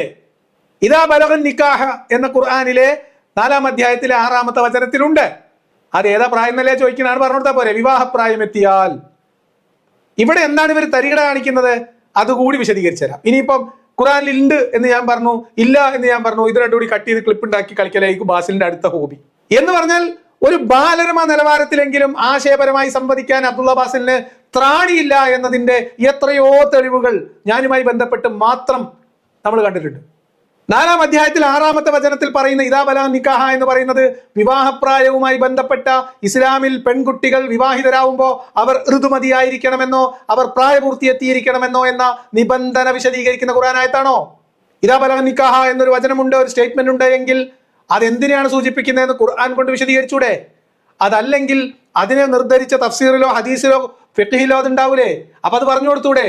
എന്താണ് ഋതുമതിയാവുക എന്നതാണോ ഇദാ ബലഗ നിക്കാഹ എന്നതുകൊണ്ട് ഉദ്ദേശിക്കുന്നത്? ഋതുമതിയാവുക എന്നതാണോ? ആണെങ്കിൽ അത് പറയണം. പ്രായം പറയണ്ട.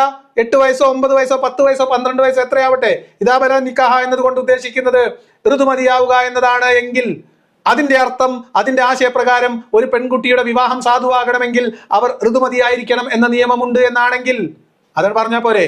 അതെന്താ ഫിഖ് എഴുതിയവർക്ക് തലയിലെ മൂളയില്ലേ? അതോ മുത്ത് നബിക്ക് തിരിഞ്ഞിട്ടില്ലേ ഈ ഖുർആൻ വചനത്തിന്റെ അർത്ഥം?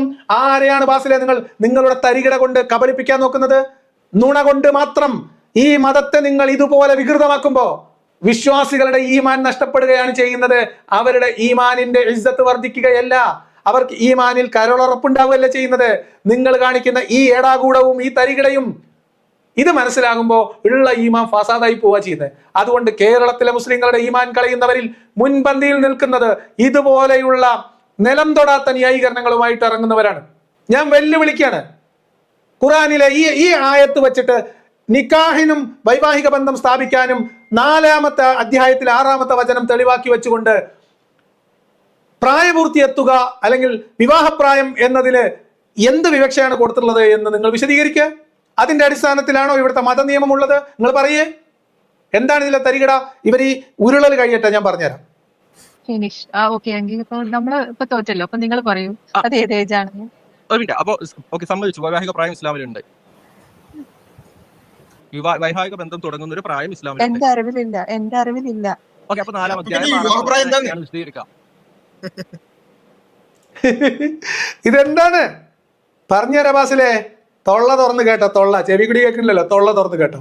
അത് പറഞ്ഞുതരും. നിങ്ങളെ ഈ ഉരുളലും നിങ്ങളെ ഈ ഏടാകൂടം ഉടായ്പും കഴിയട്ടെ. ഇത് വേറെ വയ്യില്ല കുട്ടി. ഒന്നെങ്കിൽ 4-ാം അധ്യായം 6-ാമത്തെ വചനം എങ്ങനെ വിശദീകരിക്കും നിങ്ങൾ പറയണം. കാരണം ഏതോ ഒരു വിവാഹപ്രായം ഉണ്ട്, എന്തോ ഉണ്ട്. ചിരിയൊക്കെ നോക്കിക്കോട്ടെ. ചിരി എന്താണ് 2 വയസ്സോ 3 വയസ്സോ 4 വയസ്സോ 10 വയസ്സോ 100 വയസ്സോ ഇനി പ്യൂബർട്ടിയോ എന്തോ ഒന്നുണ്ട്. വൈവാഹിക പ്രായം എത്തുന്ന എന്തോ ഒരു സാധനം ഉണ്ട്. അത് എത്തിക്കഴിഞ്ഞാൽ നിങ്ങൾ എന്താണ് അവരെ ടെസ്റ്റ് ചെയ്യുക, എന്നിട്ട് അവർക്ക് എന്നാണ് പറയുന്നത്. അതാണ് പറയുന്നത്. അപ്പൊ വൈവാഹിക പ്രായം എത്തിയാൽ ഇല്ലാത്തൊരു സാധനം എത്തിയാൽ എന്ന് പറയുന്ന അർത്ഥമുണ്ടല്ലോ. ദുബായിൽ എത്തിയാൽ എന്ന് ഞാൻ പറയാണ്. ദുബായിൽ ഒരു സംഭവം ഇല്ലാതെ ഞാൻ വിശ്വസിക്കുകയാണ്. രണ്ടും കൂടെ നടക്കൂലല്ലോ. ഓ ഏജാതി ഉദാഹരണങ്ങൾ ആലോചിച്ചോക്കെ. ഇതാ വില നിൽക്കാരന എന്തോ ഒന്നുണ്ട്. 2 വയസ്സോ 3 വയസ്സോ പ്രായപൂർത്തി എത്തലോ. ഓ എന്റെ പെങ്ങളെയൊക്കെ വിളിക്കുക. എന്തോ ഒന്നുണ്ടെങ്കിൽ അത് എന്താണെന്നാണ് പറഞ്ഞൂടെ? എന്തോ ഒന്നില്ല. ഇസ്ലാമിലെ വിവാഹ നിയമത്തിൽ എന്തോ ഒരു കുന്തവും ഇല്ല. വിവാഹപ്രായം എന്ന ഒരു കുന്തം ഇസ്ലാമിൽ ഇല്ല. എന്തിനില്ല? വിവാഹത്തിനില്ല. പിന്നെന്താ ഇത്? പറഞ്ഞു തരാം. ഇതാ ബലഗൻ നിക്കാഹ എന്ന് പറഞ്ഞത് ഈ ഖുർആൻ വചനത്തിൽ എന്തുദ്ദേശത്തിൽ പറഞ്ഞതാണ്? ഇത് സംരക്ഷണയിലുള്ള, സ്വന്തം സംരക്ഷണത്തിലുള്ള അനാഥ കുട്ടികളുടെ സ്വത്ത് കൈമാറ്റവുമായി ബന്ധപ്പെട്ട ഖുർആൻ വചനമാണ്. സൂറത്തുൻ നിസായിലെ 1-ാമത്തെ വചനം മുതൽ ഇങ്ങോട്ട് വരുമ്പോൾ 4-5 വചനങ്ങളിലും 2-3 വചനങ്ങളുടെ തുടർച്ചയായി ആ സ്വത്ത് കൈമാറുന്നതുമായി ബന്ധപ്പെട്ട് പറയുന്ന കാര്യമാണ്. അതായത് സംരക്ഷണത്തിൽ വെക്കുക. വാപ്പയും വല്യപ്പയും ജീവിച്ചിരിപ്പില്ലാത്തവരെയാണ് അനാഥകൾ എന്ന് പറയുന്നത്. ഈ തരത്തിലുള്ള പെൺകുട്ടികളെ സംരക്ഷിക്കുന്ന ആളുകൾ അവർ കുടുംബക്കാരായിരിക്കാം, കുടുംബക്കാരല്ലാത്തവരായിരിക്കാം. അത്തരം കുട്ടികളുടെ പേരിലുള്ള സമ്പത്ത് ഈ സംരക്ഷണം ഏറ്റെടുത്തുള്ള രക്ഷകർത്താവിന്റെ കയ്യിലായിരിക്കും. അതിൽ നിന്ന് ഇവർക്ക് ആവശ്യത്തിനുള്ള ധനം ചെലവഴിക്കാനുള്ള അവസരമുണ്ട്. ഇങ്ങനെ ഒരു പെൺകുട്ടി വളർന്നു വരുന്നുണ്ടെങ്കിൽ ആ പെൺകുട്ടിയെ വേണമെങ്കിൽ ഈ വളർത്തച്ഛന് കല്യാണം കഴിക്കാമെന്ന ദുഷിച്ച നിയമം ഇസ്ലാമിലുണ്ട്. നിങ്ങൾക്കറിയോ? നിങ്ങളൊരു കുട്ടീനെ എടുത്തു വളർത്തി, നിങ്ങളെ കുടുംബത്തിലോ പിതാവും ഒക്കെ നഷ്ടപ്പെട്ടു, വല്യപ്പയും ഇല്ല, അനാഥമായി പോയ ഒരു പെൺകുട്ടി, ആ പെൺകുട്ടിയെ നിങ്ങൾ 2 വയസ്സിലോ 1 വയസ്സിലോ 3 വയസ്സിലോ അനാഥമാക്കപ്പെട്ട പെൺകുട്ടി നിങ്ങളുടെ വീട്ടിൽ നിങ്ങളുടെ സംരക്ഷണയിൽ നിങ്ങൾ വളർത്തിക്കൊണ്ടുവന്നാൽ ആ പെൺകുട്ടിയെ വേണമെങ്കിൽ നിങ്ങൾക്ക് തന്നെ നിക്കാഹ് കഴിക്കാം, നിങ്ങൾക്ക് തന്നെ വിവാഹം കഴിക്കാം എന്ന വൃത്തികെട്ട നിയമം എഴുതി വെച്ച കിതാബാണ് ഖുർആൻ. ആ വൃത്തികെട്ട നിയമത്തിന്റെ നിബന്ധന പറയുന്നിടത്ത് അതിൽ നിന്ന് നിങ്ങൾ അന്യായമായി ആ പെൺകുട്ടികളുടെ മുതലിൽ നിന്ന് അന്യായമായി തിന്നരുത്. കാരണം എന്താ? അങ്ങനെ അനാഥരായിട്ടുള്ള പെൺകുട്ടികളുടെ സമ്പത്തിൽ നിന്ന്, അനാഥകളുടെ സമ്പത്തിൽ നിന്ന് കൈയിട്ട് വാരുന്നത് ആ കാലഘട്ടത്തിലെ ഇസ്ലാമിന് മുൻപ് തന്നെയുള്ള ഇവർ ജാഹിലി എന്ന് വിളിക്കുന്ന ആ കാലഘട്ടത്തിൽ തന്നെ അത് ഗുരുതരമായ തെറ്റായിട്ട് പരിഗണിച്ചിരുന്ന ഒരു കാലഘട്ടവും ഒരു ജനതയുമായിരുന്നു. അതുകൊണ്ട് അതുമായി ബന്ധപ്പെട്ട് ഇങ്ങനെ നിക്കാഹ് കഴിക്കാം എന്ന സൂത്രം പ്രയോഗിച്ചുകൊണ്ട് ആ പെൺകുട്ടികളെ സംരക്ഷണം ഏറ്റെടുക്കുകയും അവരെ കല്യാണം കഴിച്ച് അവരവരുടേതാക്കുകയും അവരുടെ സമ്പത്ത് കൈകളിലാക്കുകയും ചെയ്തിരുന്ന വൃത്തികേടിനെതിരെ ഖുർആൻ ഒരു ആയത്ത് പറഞ്ഞു. അങ്ങനെ നിങ്ങൾ അവരുടെ കാര്യത്തിൽ അവരോട് നിങ്ങൾക്ക് നീതി പുലർത്താൻ കഴിയില്ല എന്ന് തോന്നുന്നുണ്ടെങ്കിൽ അവര് പ്രായപൂർത്തിയെത്തിയാൽ എന്ന് പറഞ്ഞാൽ നിങ്ങൾക്ക് വിവാഹം കഴിക്കാനുള്ള പ്രായം എത്തിയാൽ നിങ്ങൾ വിവാഹം കഴിച്ചോളി എന്നല്ല, അവരുടെ സമ്പത്ത് തിരിച്ചു കൊടുക്കണം. അതിനാണ് ബലഗൻ നിക്കാഹ് പറഞ്ഞത്. ബലഗൻ നിക്കാഹ് മാത്രമല്ല, അവർക്ക് സാമ്പത്തിക ക്രയവിക്രയത്തിനുള്ള പക്വതയും പാകതയും എത്തിയോ എന്ന് നിങ്ങൾ പരീക്ഷിച്ചു നോക്കണം എന്നാ പറഞ്ഞത്. എന്നിട്ട് ഈ സമ്പത്ത് തിരിച്ചു കൊടുക്കുന്ന കാര്യ ഇത് ലോകത്തെമ്പാടുള്ള മുസ്ലിങ്ങൾക്ക് പെൺകുട്ടികളുടെ നിക്കാഹുമായി ബന്ധപ്പെട്ട് ബലഗൻ നിക്കാഹ് പറഞ്ഞ നിക്കാഹിന്റെ പ്രായപൂർത്തി എന്നാ. ഇവനെ പോലെയുള്ള ആൾക്കാരെ ഇസ്ലാമിനെ ന്യായീകരിക്കാൻ വേണ്ടി ഇറക്കിവിട്ട ദഅവ പ്രവർത്തകരെ, അഷ്റഫെ, മുജാഹിദ് ബാലുശ്ശേരിയെ വിളിച്ചു ഉപദേശിച്ചു കൊടുക്കണം. ഇസ്ലാമിന്റെ അടിവേരി മാന്താൻ ബാസിലിനെ പോലെ ഒരാൾ മതി. അക്ബർ ചെയ്തു വെച്ചത് ഇസ്ലാം എന്ന് പറയുന്ന പടുവൃക്ഷത്തിന്റെ കൊമ്പും ചില്ലയും അതിന്റെ അറ്റവും വെട്ടിക്കളയലാണെങ്കിൽ അബ്ദുൽ അബ്ബാസിൽ ബാക്കിയിരിക്കുന്ന കുറ്റിയും അതിന്റെ ആണിവേരും തുരന്നെടുക്കുന്ന പണിയാണ്. കേരളത്തിൽ ഇസ്ലാം എന്ന് പറയുന്ന പടുവൃക്ഷത്തിന്റെ അടിവേര് തോണ്ടുന്ന പണിയാണ് അബ്ദുൽ അബ്ബാസിൽ കൂട്ടരും ചെയ്യുന്നത്. ഖുർആൻ വചനത്തെ തോന്നിയതുപോലെ വ്യാഖ്യാനിക്കുക. ഒരു ചോദ്യകർത്താവിന്റെ ചോദ്യത്തിന് മറുപടി പറയാൻ പാങ്ങില്ലാതെ തരികിട കാണിച്ചും തട്ടിപ്പ് നടത്തിയും നുണ പറഞ്ഞും ആളുകളെ കബളിപ്പിച്ചും ഖുർആനിനെ ദുർവ്യാഖ്യാനം ചെയ്തും നിങ്ങൾ ഈ കാട്ടിക്കൂട്ടുന്നതാണ് ഇസ്ലാമെങ്കിൽ നിങ്ങളുടെ ഇസ്ലാം നിങ്ങളെയൊക്കെ വലിയ ദാഴികളായിട്ട് വിചാരിക്കുന്ന ഒരു 100 എണ്ണത്തിന്റെ ഈമാൻ പോക്കാൻ ഈ ഒരൊറ്റ ആയത്തിന്റെ വ്യാഖ്യാനവും നിങ്ങളുടെ പരിഹാസച്ചിരിയും മതി. ആരെ നിങ്ങൾ കളിയാക്കുന്നത്? നിങ്ങൾക്ക് ചെലവിന് കൊണ്ടുവരുന്ന വീട്ടിലുള്ള പാവപ്പെട്ട വിശ്വാസികളെയോ ആണോ? 4-ാം അധ്യായത്തിലെ 6-ാമത്തെ വചനത്തിന്റെ അടിസ്ഥാനത്തിൽ പെൺകുട്ടികളുടെ വിവാഹത്തിന് ഖുർആൻ പ്രായം നിശ്ചയിച്ചിട്ടുണ്ട് എന്ന് പറയാൻ ആർജവമുള്ള ഒരു മുസ്ലിം പണ്ഡിതനെ നിങ്ങൾ എന്റെ മുമ്പിൽ കൊണ്ടുവരും. നിങ്ങൾ ആരെയാ പറ്റിക്കുന്നത്? തട്ടിപ്പും വെട്ടിപ്പും പറ്റിപ്പും കള്ളത്തരവും ചതിവും തരികിടയും അല്ലാതെ എന്താ നിങ്ങളെ കയ്യിലുള്ളത്? എടോ, ഖുർആനിൽ പറഞ്ഞ അർത്ഥം അതുപോലെ വെച്ചു കൊടുക്കടോ. ഇല്ലെങ്കിൽ വേറെ വല്ല പണിക്കുമ്പോ ഈ ഗ്രന്ഥം കയ്യിലുണ്ടെങ്കിൽ ആ ഗ്രന്ഥം കയ്യിലുണ്ടായിട്ട് വരില്ല. ആ ഗ്രന്ഥത്തിൽ എന്താ പറഞ്ഞതെന്ന് മാന്യമര്യാദക്ക് നാട്ടുകാരോട് സത്യം പറയാനുള്ള ആർജവം കൂടി വേണം. അതിനെങ്ങനെയാ? അനുബന്ധ കിതാബുകളിൽ എഴുതി കൂട്ടി വച്ചിരിക്കുന്ന പുഴുത്ത മത നിയമങ്ങളുണ്ട്. അത് ഏറ്റിക്കൊണ്ട് നടന്നിട്ട് ഈ കാലത്ത് ജീവിക്കും വേണം, എന്നാൽ കിതാബുകളിൽ ന്യായീകരിക്കും വേണം. നോണ പറയുകയും തരികിട ഒപ്പിക്കുകയല്ലാതെ എന്താ നിങ്ങളെ മുന്നിലുള്ള മാർഗം? നിങ്ങളൊന്ന് പറഞ്ഞ ആരെ നിങ്ങൾ കബളിപ്പിക്കുന്നത്? നിങ്ങൾ കേട്ടോളൂ, ഒന്നുകൂടെ ചിരിയൊക്കെ ഒന്ന് കണ്ടാലേ. പ്രായം എത്തിയാൽ എന്ന് പറഞ്ഞാൽ ഇപ്പം പ്യൂബർട്ടി ആണ് അവിടെ ഉദ്ദേശിക്കുന്നതെന്നാണ് നിങ്ങൾ പറയുന്നത്. പറഞ്ഞുതരും. ഇവിടെ വളരെ സ്പെസിഫിക് ആയിട്ട് ചോദിക്കുന്നുണ്ട്, ബലഗൻ നിക്കാഹ് എന്ന് പറയാം പ്യൂബർട്ടി എത്തിയാൽ എന്നാണോ നിങ്ങൾ ഉദ്ദേശിക്കുന്നത്? ചോദ്യകർത്താവ് വളരെ ക്ലിയർ ആയിട്ട് ചോദിക്കുന്നില്ലേ? ആണെങ്കിൽ ആണെന്ന് പറയാൻ ആർജവം വേണ്ടേ ബാസിലേ? ഞങ്ങളുടെ നാട്ടിലേ എൻ്റെ ഒരു തുണക്കാരൻ്റെ വാപ്പുണ്ട്. അപ്പം ഒരുപാട് പിന്നെ തൊടിയുണ്ട്, ഒരുപാട് സ്ഥലമുണ്ട്. അപ്പോൾ കുട്ടികൾ മാങ്ങ എറിയാൻ പോകും. നല്ല മാങ്ങ ഉണ്ട്, ഒരുപാട് മാവുണ്ട്. അപ്പോൾ ആ മാവ് ഇങ്ങനെ ഏപ്രിൽ ലാസ്റ്റ് മെയ് ഒക്കെ ആകുമ്പോഴത്തേക്കും മാവിലൊക്കെ നിറയെ പഴം ഉണ്ടാവും, മാമ്പഴം ഉണ്ടാവും. അപ്പോൾ അതെറിയാൻ വേണ്ടിയിട്ടും അത് പെറുക്കാൻ വേണ്ടിയിട്ടൊക്കെ കുട്ടികൾ പോകും. ഇയാൾക്ക് ഇതിൻ്റെ ആവശ്യമൊന്നുമില്ല, പക്ഷേ ഇയാൾക്ക് എന്നാലും തൊടിയിൽ കയറി കുട്ടികളെ മാങ്ങ എടുക്കുന്നത് ഭയങ്കര ദേഷ്യമാണ്. അപ്പോൾ ഒരു ദിവസം ഇയാൾ അങ്ങനെ ചെല്ലുമ്പോൾ ഒരാൾ മാവിൻ്റെ മുകളിലാണ്. ആൾക്ക് നേരെ കണ്ണ് കാണില്ല, പക്ഷെ മാവ് ഇളകുന്ന കാണുന്നുണ്ട്. ആരാത് ഒന്നും മിണ്ടില്ല. ആരടാ അത്? എൻ്റെ തൊള്ളയിൽ എന്താ പഴാണോ എന്ന് ചോദിച്ചു. എന്നതുപോലെ പ്രായപൂർത്തി എത്തുക എന്ന നിബന്ധനയാണോ, പ്യൂബർട്ടി എത്തുക എന്ന നിബന്ധനയാണോ ബലഗൻ നിക്കാഹ് കൊണ്ട് ഉദ്ദേശിച്ചത് എന്ന് ചോദ്യകർത്താവ് ചോദിക്കുമ്പം ആണെങ്കിൽ ആണെന്നോ അല്ലെങ്കിൽ അല്ല എന്നോ പറയാതിരിക്കാൻ അബ്ദുൽ അബ്ബാസിലെ അന്റെ വായിൽ പഴമാണോ? ആരെയാ നിങ്ങൾ പരിഹസിക്കുന്നത്? ഇവരെയൊക്കെ ഇറക്കി വിട്ട ഉസ്താദുമാരെ, നിങ്ങളെയൊക്കെ കരണം നോക്കി ചെലവിന് തരുന്ന വീട്ടിൽ നിന്ന് അടി കിട്ടുന്ന കാലം അതിവിദൂരമല്ല.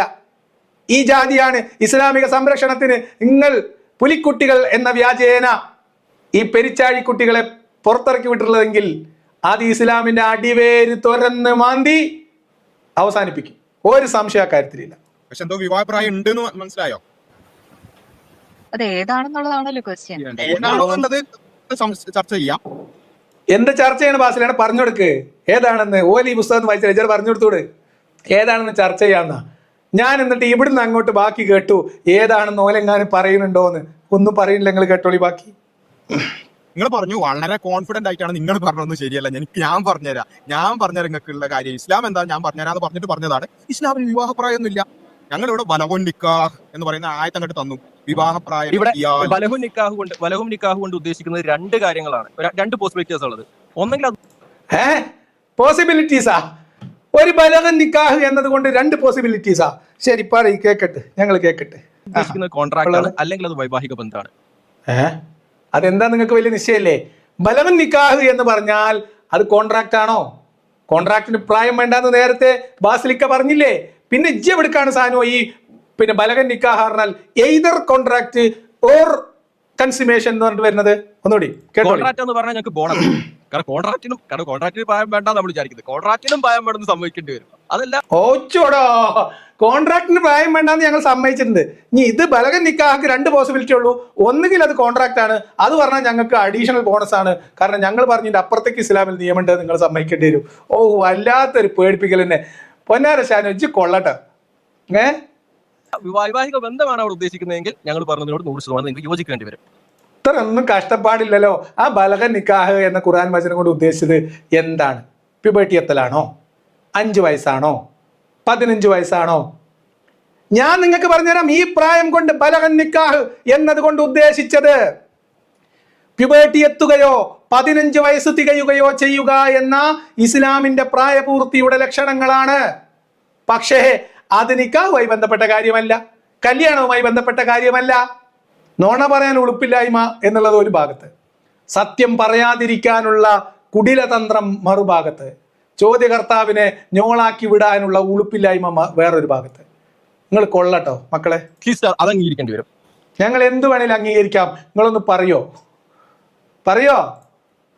ഞാൻ അങ്ങനെ ബുദ്ധിമുട്ടിക്കുന്നില്ല. നിങ്ങൾ കൂടുതൽ പഠിക്കാൻ ശ്രമിക്കുക. അപ്പോൾ കൂടുതൽ പഠിക്കാൻ ശ്രമിക്കുക. എവിടെന്നെങ്കിലും അവിടുന്ന് വീഡിയോസും പിന്നെ കോൾ റെക്കോർഡിംഗ് കണ്ടിട്ട് മതം പഠിക്കുന്ന കാലഘട്ടമാണ്. അപ്പോൾ അതിനൊക്കെ മാറിയിട്ട് നമ്മൾ എന്ത് ചെയ്യുക, സോഴ്സസിൽ നിന്ന് പഠിക്കുക എന്നുള്ളതാണ് ഒരു ഉപദേശമായിട്ട് പറയാനുള്ളത്. ഒരു ഭാഷയായിട്ട് എടുക്കേണ്ടതില്ല, ഒരു ചർച്ചയുടെ ഭാഗമായിട്ട് ചിലപ്പോൾ അങ്ങോട്ടും ഇങ്ങോട്ടും സംസാരിച്ചതാണ്. അതുകൊണ്ട് എന്ത് ചെയ്യേണ്ടതില്ല, അങ്ങനെ ഒരു പേഴ്സണലി എടുക്കേണ്ടതില്ല. ഇതൊരു ഒരു ഒരു കാരണമാകട്ടെ കൂടുതൽ പഠിക്കാൻ, മനസ്സിലാക്കാൻ. ആർക്ക് ഉപദേശം എന്താണ്? ഊക്കും ഉപദേശം ഒരുമിച്ച് വേണ്ടെന്നേ പറഞ്ഞു കേട്ടിട്ടുണ്ട്. ഇത് ഉപദേശം പോയിട്ട് വെറും ഊക്കല്ലുള്ളൂ. അത് ആരെ ഊക്കുന്നതെന്ന് അറിയും? ഇലാ ഹളറത്ത് റോഹി. എന്തൊരു കഥ! ഇങ്ങനെ ഇസ്ലാമിനെ ഏറിക്കയറ്റാൻ അബ്ദുള്ള ബാസിലജി എവിടുന്നാണ് അച്ചാരം വാങ്ങിയത് എന്നാണ് എനിക്ക് ചോദിക്കാനുള്ളത്. ഇനി ബാക്കി കൂടി നമുക്ക് കേട്ടിട്ട് അവസാനിപ്പിക്കാം. അല്ല, ഒരു ചെറിയൊരു കൺക്ലൂഷൻ. അതായത് വിവാഹപ്രായം എത്തിയാൽ എന്ന് പറയുന്നുണ്ടെങ്കിൽ സ്വാഭാവികമായി മനസ്സിലാക്കേണ്ടത് അന്നത്തെ സമൂഹങ്ങളിൽ അവർ നോർമലി എന്താണ്, അവിടുത്തെ സമൂഹം എല്ലാവരും വിവാഹപ്രായമായി കാണുന്ന ഒരു സംഭവം ഉണ്ടാവും എന്നുള്ളത് അതെങ്കിലും നമുക്ക് ഒബ്വിയസ്ലി മനസ്സിലാക്കാൻ കഴിയുന്നതാണ്. പിന്നെ ഫിഖി ഗ്രന്ഥങ്ങളിൽ നമുക്ക് വളരെ കൃത്യമായി അത് വിശദീകരിക്കുന്ന കാണുകയും when a woman is able to, ശാരീരികമായ ഒരു സ്ത്രീ അതിന് പക്വമാകുമ്പോൾ, ഓക്കെ, കാരണം ലൈംഗിക ബന്ധത്തിലൂടെ അവൾക്ക് എന്താണ് അവളുടെ ശരീരം അതിന് ഭാഗമാകുമ്പോൾ എന്നുള്ളത് വളരെ കൃത്യമായി എല്ലാ ഫിഖി ഗ്രന്ഥങ്ങളിലും when she is able to do without cause undergoing any harm, യാതൊരു രീതിയിലുള്ള അപകടവും ഇല്ലാതെ അവൾ സേഫ്ലി അവള് ലൈംഗിക ബന്ധത്തിൽ ഏർപ്പെടാൻ പര്യാപ്തമാകുന്നത് വരെ എന്നുള്ളതാണ് എല്ലാ ഫിഖി ഗ്രന്ഥങ്ങളും ആ വിഷയങ്ങളിൽ as far as I know, like എല്ലാ ഫിഖി ഗ്രന്ഥങ്ങളും എന്ന് പറയുമ്പോൾ I should take it back. As far as ഞാൻ കണ്ട എല്ലാ ഫിഖി ഗ്രന്ഥങ്ങളിലും ആ ടേമാണ് യൂസ് ചെയ്തിട്ടുള്ളത്. So that's all. ഇത്രയല്ല ഇതില് പ്രത്യേകം മനസ്സിലാക്കേണ്ടത്, റസൂലുള്ളാഹി സ്വല്ലല്ലാഹു അലൈഹി വസല്ലം 6-ാം വയസ്സിൽ നിക്കാഹ് ചെയ്തു, 9-ാം വയസ്സിൽ കല്യാണം കഴിച്ചു എന്നുള്ള ആ ഒരു റിപ്പോർട്ടുകളെ ബേസ് ചെയ്തുകൊണ്ട് തന്നെ പണ്ഡിതന്മാർ എന്ത് ചെയ്യുന്നുണ്ട്, ഇത് വിശദീകരിക്കുന്നുണ്ട്. അതായത് കോൺട്രാക്ട് വേണമെങ്കിൽ നേരത്തെ ആവാന്നുള്ളതും, എന്നാൽ വൈവാഹിക ജീവിതം തുടങ്ങാൻ മാത്രമല്ല ആയിഷ ബീവിക്ക് പിന്നെ ആ സമയമാകുമ്പോഴേക്ക് പ്രായപൂർത്തിയായിരുന്നു എന്നുള്ള റിപ്പോർട്ടുകൾ കൂടി കൂട്ടി വെച്ചുകൊണ്ട് ഫുഖഹാക്കൾ വളരെ കൃത്യമായിട്ട് തന്നെ ഈ കാര്യം വിശദീകരിക്കുന്നതായിട്ട് നമുക്ക് കാണാൻ പറ്റും. അപ്പോൾ വൈവാഹിക ജീവിതം എത്തണമെന്നുണ്ടെങ്കിൽ ഒരു വിവാഹ പ്രായമുണ്ട്. അത് തന്നെ നേരത്തെ പറഞ്ഞതുപോലെ ഒരു സോളിഡ് നമ്പർ അല്ല, അത് ഒരു സൊസൈറ്റിയിൽ പൊതുവിൽ വിവാഹത്തിലേക്ക് എത്തുന്ന അല്ലെങ്കിൽ പ്രായപൂർത്തി എത്തുന്ന ഒരു പ്രായം എന്നുള്ളതാണ് വരിക. ഇത് 12-നോ 9-നോ 18-നോ അങ്ങനെ ഒരു നമ്പർ അല്ല എന്നുള്ളതാണ്. കാരണം ഒബ്വിയസ്ലി അതിങ്ങനെ മാറിക്കൊണ്ടിരിക്കും എന്നുള്ളതാണ് ഇതിൽ പറയാനുള്ളത്. ഇതിൽ നിങ്ങൾ ശ്രദ്ധിച്ചോ നിങ്ങൾക്കറിയില്ല, ഏറ്റവും അവസാനത്തെ ആപ്പ് ഇസ്ലാമിന്റെ അണ്ണാക്കിൽ ഷാനു അടിച്ചു വെച്ചിട്ടുണ്ട്. എന്താണ് ഷാനു പറഞ്ഞത്? ഈ കാര്യങ്ങളൊക്കെ വിശദീകരിച്ചുകൊണ്ട് ഫുഖഹാക്കൾ പറഞ്ഞത് അപകടരഹിതമായ ലൈംഗിക ബന്ധത്തിന് പെൺകുട്ടിയുടെ ശരീരം പാകപ്പെടുക എന്ന ഫുഖഹാക്കളൊക്കെ പറഞ്ഞിട്ടുണ്ട്. ശരിയാണ്. ഇതാരാ തീരുമാനിക്കുന്നത്? ഇതിലെവിടെയാണ് പ്യൂബർട്ടി ഉള്ളത്? ഇതിലെവിടെയാണ് പ്രായപൂർത്തിയുള്ളത്? ഒരു പുരുഷന് ഈ പെൺകുട്ടിയുമായി ശാരീരിക ബന്ധത്തിൽ പുലർത്താനുള്ള ശാരീരികമായ പാകത, ഫിസിക്കൽ ഗ്രോത്ത് അതുണ്ടാവണം എന്ന് പല ഫിഖ്ഹി ഗ്രന്ഥങ്ങളിലും ഉണ്ട്. അത് പെനട്രേഷന് വേണ്ടിയാണ്. അതല്ലാത്ത ലളിതമായ സുഖാസ്വാദനങ്ങൾക്ക് പുരുഷൻ അവകാശം പെൺകുട്ടിയുടെ ശരീരത്തിൽ വകവെച്ചു കൊടുത്ത വൃത്തികെട്ട മതനിയമമാണ് ഫിഖ്ഹി ഗ്രന്ഥങ്ങളിലുള്ളത്. പെനട്രേറ്റഡ് ഇന്റർകോഴ്സ് ചെയ്യണമെങ്കിൽ ഹാംഫുൾ അല്ലാത്ത രീതിയിൽ അത് ചെയ്യാനുള്ള ശാരീരിക വലിപ്പം, ശാരീരികമായിട്ടുള്ള പാകത എന്ന ഒരു നിബന്ധന പല ഗ്രന്ഥങ്ങളിലും എഴുതി വെച്ചിട്ടുണ്ട്. അതെവിടെയും ഒരു വിവാഹപ്രായം എന്നോ അതിനൊരു നിബന്ധനയോ വെച്ചിട്ടില്ല.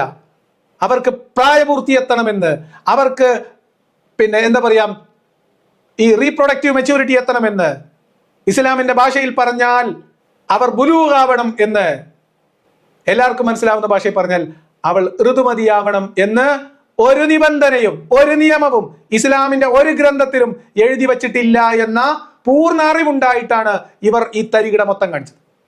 അവസാനം ഷാനു കൊണ്ടുപോയി അണ്ണാക്കിലെ അവസാനത്തെ ആപ്പും അടിച്ചു വെച്ചു.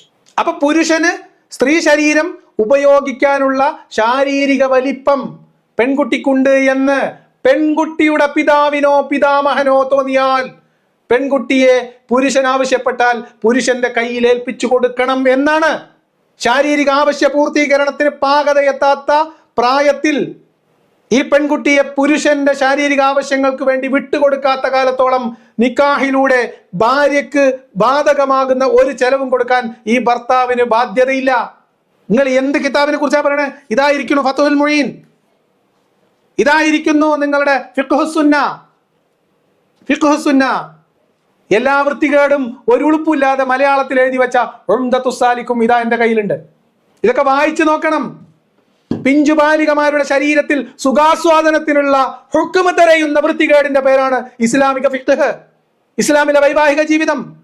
പിഞ്ചു പെൺകുട്ടികളുടെ ശരീരത്തിൽ കാമാസക്തി പൂണ്ട് നോക്കുകയും തൊടുകയും അത് എത്ര വരെ തൊടാം, എത്ര വരെ നോക്കാം, എത്ര വരെ ആസ്വദിക്കാം എന്ന് കണക്കെഴുതി വെച്ച അശ്ലീലത്തിന്റെ പേരാണ് ഫിഖ്ഹ്. എന്നിട്ട് ബലഗൻ ഇതൊന്നും എന്നെ കൊണ്ട് വായിപ്പിക്കരുത് എന്നാണ് എനിക്ക് നിങ്ങളോട് പറയാനുള്ളത്. ഇനി ബലഗൻ നിക്കാഹിന്റെ ഒരു ആവശ്യമില്ല എന്നും നേരത്തെ ബാസിൽ പറഞ്ഞ 2 നുണകൾക്കുള്ള തെളിവ് ഞാനിപ്പോൾ നിങ്ങൾക്ക് തരാം. ഞാനിത് ഈ വീഡിയോയുടെ കൂടെ ഉൾച്ചേർക്കാൻ എനിക്ക് സമയം കിട്ടാത്തതിന്റെ പേരിലാണ്. ഞാൻ നിങ്ങൾക്ക് 2 തെളിവുകൾ തരാം. ഇപ്പൊ ഞാൻ നിങ്ങളുടെ മുമ്പിൽ കാണിക്കുന്നത് ഫിഖ്ഹുസ്സുന്ന എന്ന് പറയുന്ന ഇസ്ലാമിക കർമ്മശാസ്ത്ര ഗ്രന്ഥത്തിലെ ഒരു പേജാണ്. പേജ് നമ്പർ എത്രയാന്ന് നോക്കിയിട്ട് പറയാം, ഒരു മിനിറ്റ്. ഇതിൽ വിവാഹത്തിലെ സമ്മതം എന്ന് പറയുന്ന ഭാഗത്ത് സ്ത്രീയുടെ സമ്മതം എന്ന് പറയുന്ന ഒരു ഭാഗമുണ്ട്. ആ സ്ത്രീയുടെ സമ്മതത്തിൽ പറയുന്ന കാര്യം, സ്ത്രീയുടെ കൈകാര്യത്തെക്കുറിച്ച് എന്തൊക്കെ അഭിപ്രായ ഭിന്നതകളുണ്ടെങ്കിലും സ്ത്രീയുടെ അഭിപ്രായം സ്വീകരിച്ചു കൊണ്ടുവേണം ആരംഭിക്കാൻ എന്നത് നിർബന്ധമാണ്. ശ്രദ്ധിച്ച് കേൾക്കണം. ഇത് പ്രായപൂർത്തിയെത്തിയ സ്ത്രീകളുടെ കുറിച്ച് മാത്രമാണ്. ഇനി ഞാൻ നിങ്ങൾക്ക് തരാൻ പോകുന്നത് വേറെ ഒരു ഖുർആൻ, ഇതിന്റെ തൊട്ടടുത്ത പേജിൽ ഇതിനകത്ത് ഈ പറയപ്പെടുന്നത് പോലെ വിധവയുടെ കാര്യം, സ്വന്തം കാര്യം തീരുമാനിക്കാൻ വിധവയ്ക്ക് കന്യാചർമ്മം നീങ്ങിയ, വിവാഹത്തിലൂടെ കന്യാചർമ്മം നീങ്ങിയ സ്ത്രീക്ക്, അവർ വിധവയോ അതല്ലെങ്കിൽ വിവാഹമോചിതയോ ആയിട്ടുള്ള സ്ത്രീയാണെങ്കിൽ അവർക്ക് അവകാശമുണ്ട്. അതേ സമയത്ത് ബാല്യവിവാഹം എന്ന പേരിൽ തന്നെ ഒരധ്യായം ഈ ഫിഖ്ഹുസ്സുന്നയിൽ നിങ്ങൾക്ക് കാണാൻ പറ്റും. അതാണ് ഇപ്പൊ നിങ്ങളുടെ മുമ്പിൽ ഞാൻ വെച്ചിട്ടുള്ളത്. ഇതിൽ നിങ്ങൾ നോക്കൂ, ബാല്യവിവാഹം, പ്രായപൂർത്തി എത്തുന്നതിന് മുൻപ് ഒരു പെൺകുട്ടിയെ കല്യാണം കഴിപ്പിച്ചു കൊടുത്താൽ ആ പെൺകുട്ടി പ്രായപൂർത്തി എത്തുമ്പോൾ വേണമെങ്കിൽ അത് ക്യാൻസൽ ചെയ്യാനുള്ള അവകാശമുണ്ട് എന്ന പച്ച നുണ ബാസിൽ പറഞ്ഞില്ലേ? അബ്ദുള്ള ബാസിലെ തൊള്ള തുറന്ന് കേട്ടോ, ചെവിയിൽ കയറൂല എന്ന് എനിക്കറിയാം. അതുകൊണ്ടാണ് ബാല്യവിവാഹം പ്രായപൂർത്തിയായ സ്ത്രീകളെ കുറിച്ചാണ് ഇതുവരെ പറഞ്ഞത്. എന്നാൽ ബാലികയെ അവളുടെ സമ്മതം കൂടാതെ വിവാഹം ചെയ്തു കൊടുക്കുന്നത് പിതാവിനും പിതാമഹനും അനുവദനീയമാകുന്നു.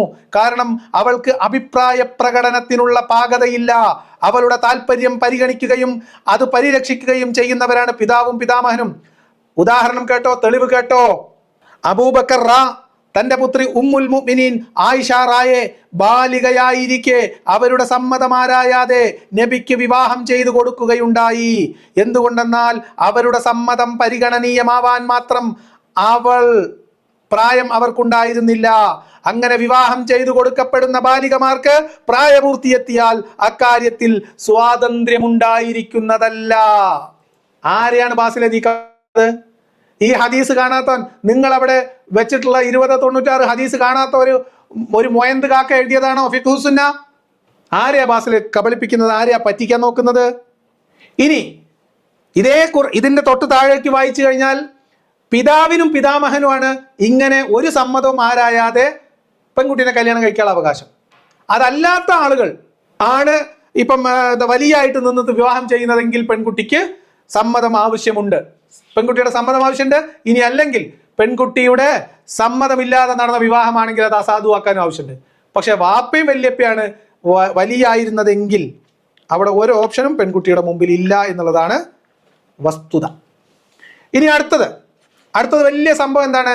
കരാറ് വേണമെങ്കിൽ നേരത്തെ ആക്കാം, പക്ഷെ ശാരീരിക ബന്ധത്തിൽ ഏർപ്പെടണമെങ്കിൽ എന്ത് വേണമെന്നാ പറഞ്ഞത്? എന്ത് വേണം? അവർ പ്രായപൂർത്തി എത്തിയിട്ടുണ്ടാവണം, അതായത് ഋതുമതിയായിരിക്കണം എന്നല്ലേ പറഞ്ഞത്? പ്രായപൂർത്തി, ഇസ്ലാമിൽ പ്രായപൂർത്തി എന്ന് പറയുന്നതിന്റെ ലക്ഷണം ഒന്നുകിൽ ഇവർ ഋതുമതിയാവുക എന്നുള്ളതാണ്, അതല്ലെങ്കിൽ 15 വയസ്സ് പൂർത്തിയാവുക. ഇതിലേതെങ്കിലും ഒന്ന് സംഭവിക്കണം. ഇനി നിങ്ങൾക്ക് അടുത്ത തെളിവ് തരാം. ഇനി ശാരീരിക ബന്ധത്തിൽ ഏർപ്പെടാൻ, നിക്കാഹിന് പ്രായം പ്രശ്നമില്ല എന്ന് അവരെന്നെ പറഞ്ഞു കഴിഞ്ഞു. ഇനി ശാരീരിക ബന്ധത്തിൽ ഏർപ്പെടാൻ ഇത് ആവശ്യമുണ്ടോ എന്നുള്ളതല്ലേ? അതിന് ഞാൻ നിങ്ങൾക്ക് ഇതേ ഫിഖ്ഹുസ്സുന്നയുടെ ഖുർആൻ വചനം ഉൾപ്പെടെ തെളിവ് വെച്ചുകൊണ്ട് ഈ ഫിഖ്ഹുസ്സുന്നയിൽ വിശദീകരിക്കുന്ന ഭാഗം ഞാൻ നിങ്ങൾക്ക് തരാം. ഇത് ഇദ്ദയുടെ ബാബാണ്. എന്തിന്റെ ബാബാണ്? ഇദ്ദയുടെ ബാബ്. ഇദ്ദ എന്താണെന്ന് ആദ്യം മനസ്സിലാക്കണം. ഇദ്ദ എന്താണെന്ന് മനസ്സിലാക്കണമെങ്കിൽ അതിന്റെ നിർവചനം കൊടുത്തിട്ടുണ്ട്. ഇദ്ദ നിയമവൽക്കരിച്ചതിന്റെ തത്വം കൊടുത്തിട്ടുണ്ട്. ഒന്ന്, എണ്ണം, കണക്ക് എന്നീ അർത്ഥമുള്ള അദദ് എന്ന അറബി ശബ്ദത്തിൽ നിന്ന് നിഷ്പന്നമായതാണ് ഇദ്ദ. ഭർത്താവിന്റെ മരണശേഷം അല്ലെങ്കിൽ അയാളുമായി വേർപിരിഞ്ഞ ശേഷം സ്ത്രീ പുനർവിവാഹം വിലങ്ങി കാത്തിരിക്കേണ്ട കാലമാണ് ഇദ്ദ എന്ന് പറയുന്നത്. ഈ സമ്പ്രദായം ജാഹിലിയ കാലത്ത് സുപരിചിതവും ഏറെക്കുറെ ആചരിക്കപ്പെടുന്നതുമായിരുന്നു. ഈ സമ്പ്രദായത്തെ ഇസ്ലാം അംഗീകരിക്കുകയാണ് ഉണ്ടായത്. വിവാഹമോചിതകൾ 3 ആർത്തവകാലം വരെ സ്വദേഹങ്ങളെ തടഞ്ഞു നിൽക്കേണ്ടതാണ്. അതായത് വിവാഹമോചനം ചെയ്യപ്പെട്ട സ്ത്രീകൾ 3 മാസവും ഭർത്താവ് മരണപ്പെട്ട സ്ത്രീകൾ 4 മാസവും 10 ദിവസവും. ഇതാണ് ഇദ്ദയുടെ കണക്ക്. ഇദ്ദ നിയമവൽക്കരിച്ചതിന്റെ തത്വം ശ്രദ്ധിച്ചു കേട്ടോ. എന്തിനാണ് ഇദ്ദ? ഗർഭാശയം ഭ്രൂണമുക്തമാണോ എന്നറിയുകയും തദ്വാര വംശപരമായ അവ്യക്തത ഒഴിവാക്കുകയും ചെയ്യുക എന്നതാണ് ഇദ്ദയുടെ ഒന്നാമത്തെ ഉദ്ദേശം. തൊള്ള തുറന്നു കേട്ടോ ബാസിലെ, നോണ പറഞ്ഞാൽ പിടിക്കപ്പെടും എന്ന് ഓർമ്മ വേണം. തരികിടെ ഒക്കെ കയ്യിൽ വെച്ചാൽ മതി. ഇനി നിങ്ങൾ നോക്ക് ഇദ്ദയുടെ ഇനങ്ങൾ. ഋതുമതിയായ സ്ത്രീയുടെ ഇദ്ദ 3 ആർത്തവകാലമാണ്. ആർത്തവം നിലച്ച സ്ത്രീയുടെ ഇദ്ദ ഇതും 3 മാസമാണ്. ഭർത്താവ് മരിച്ച സ്ത്രീയുടെ ഇദ്ദ 4 മാസവും 10 ദിവസവും. അവൾ ഗർഭിണി അല്ലെങ്കിൽ ഗർഭിണിയുടെ ഇദ്ദ അവൾ പ്രസവിക്കുന്നത് വരെയാണ്. മൊത്തത്തിൽ ഇപ്രകാരം 4 വിധമാണ് ഇദ്ദ. ഭാര്യ ഒന്നുകിൽ ഭർത്താവുമായി സഹശയനം. ഇനി ഇദ്ദ ബാധകമാവണമെങ്കിൽ ശ്രദ്ധിച്ചോട്ടോ, ഇദ്ദ എന്താണെന്ന് ഇപ്പൊ മനസ്സിലായല്ലോ. ഇദ്ദ ബാധകമാവണമെങ്കിൽ ഭാര്യ ഒന്നുകിൽ ഭർത്താവുമായി സഹശയനം നടത്തിയവളായിരിക്കണം, അല്ലെങ്കിൽ നടന്നിട്ടില്ലാത്തവളായിരിക്കാം. ഇങ്ങനെ 2 സാധ്യതകളാണല്ലോ ഉള്ളത്. സഹശയനം നടന്നിട്ടില്ലാത്തവളുടെ ഇദ്ദ എന്ന് പറഞ്ഞാൽ അബ്ദുള്ള ബാസിലിന്റെ കണക്ക് പ്രകാരം വൈവാഹിക ബന്ധത്തിൽ ഏർപ്പെട്ടിട്ടില്ലാത്ത ആളുകളുടെ ഇദ്ദ എന്ന് പറഞ്ഞാൽ ശാരീരിക ബന്ധം പുലർത്തിയിട്ടില്ലാത്തവരുടെ ഇദ്ദ.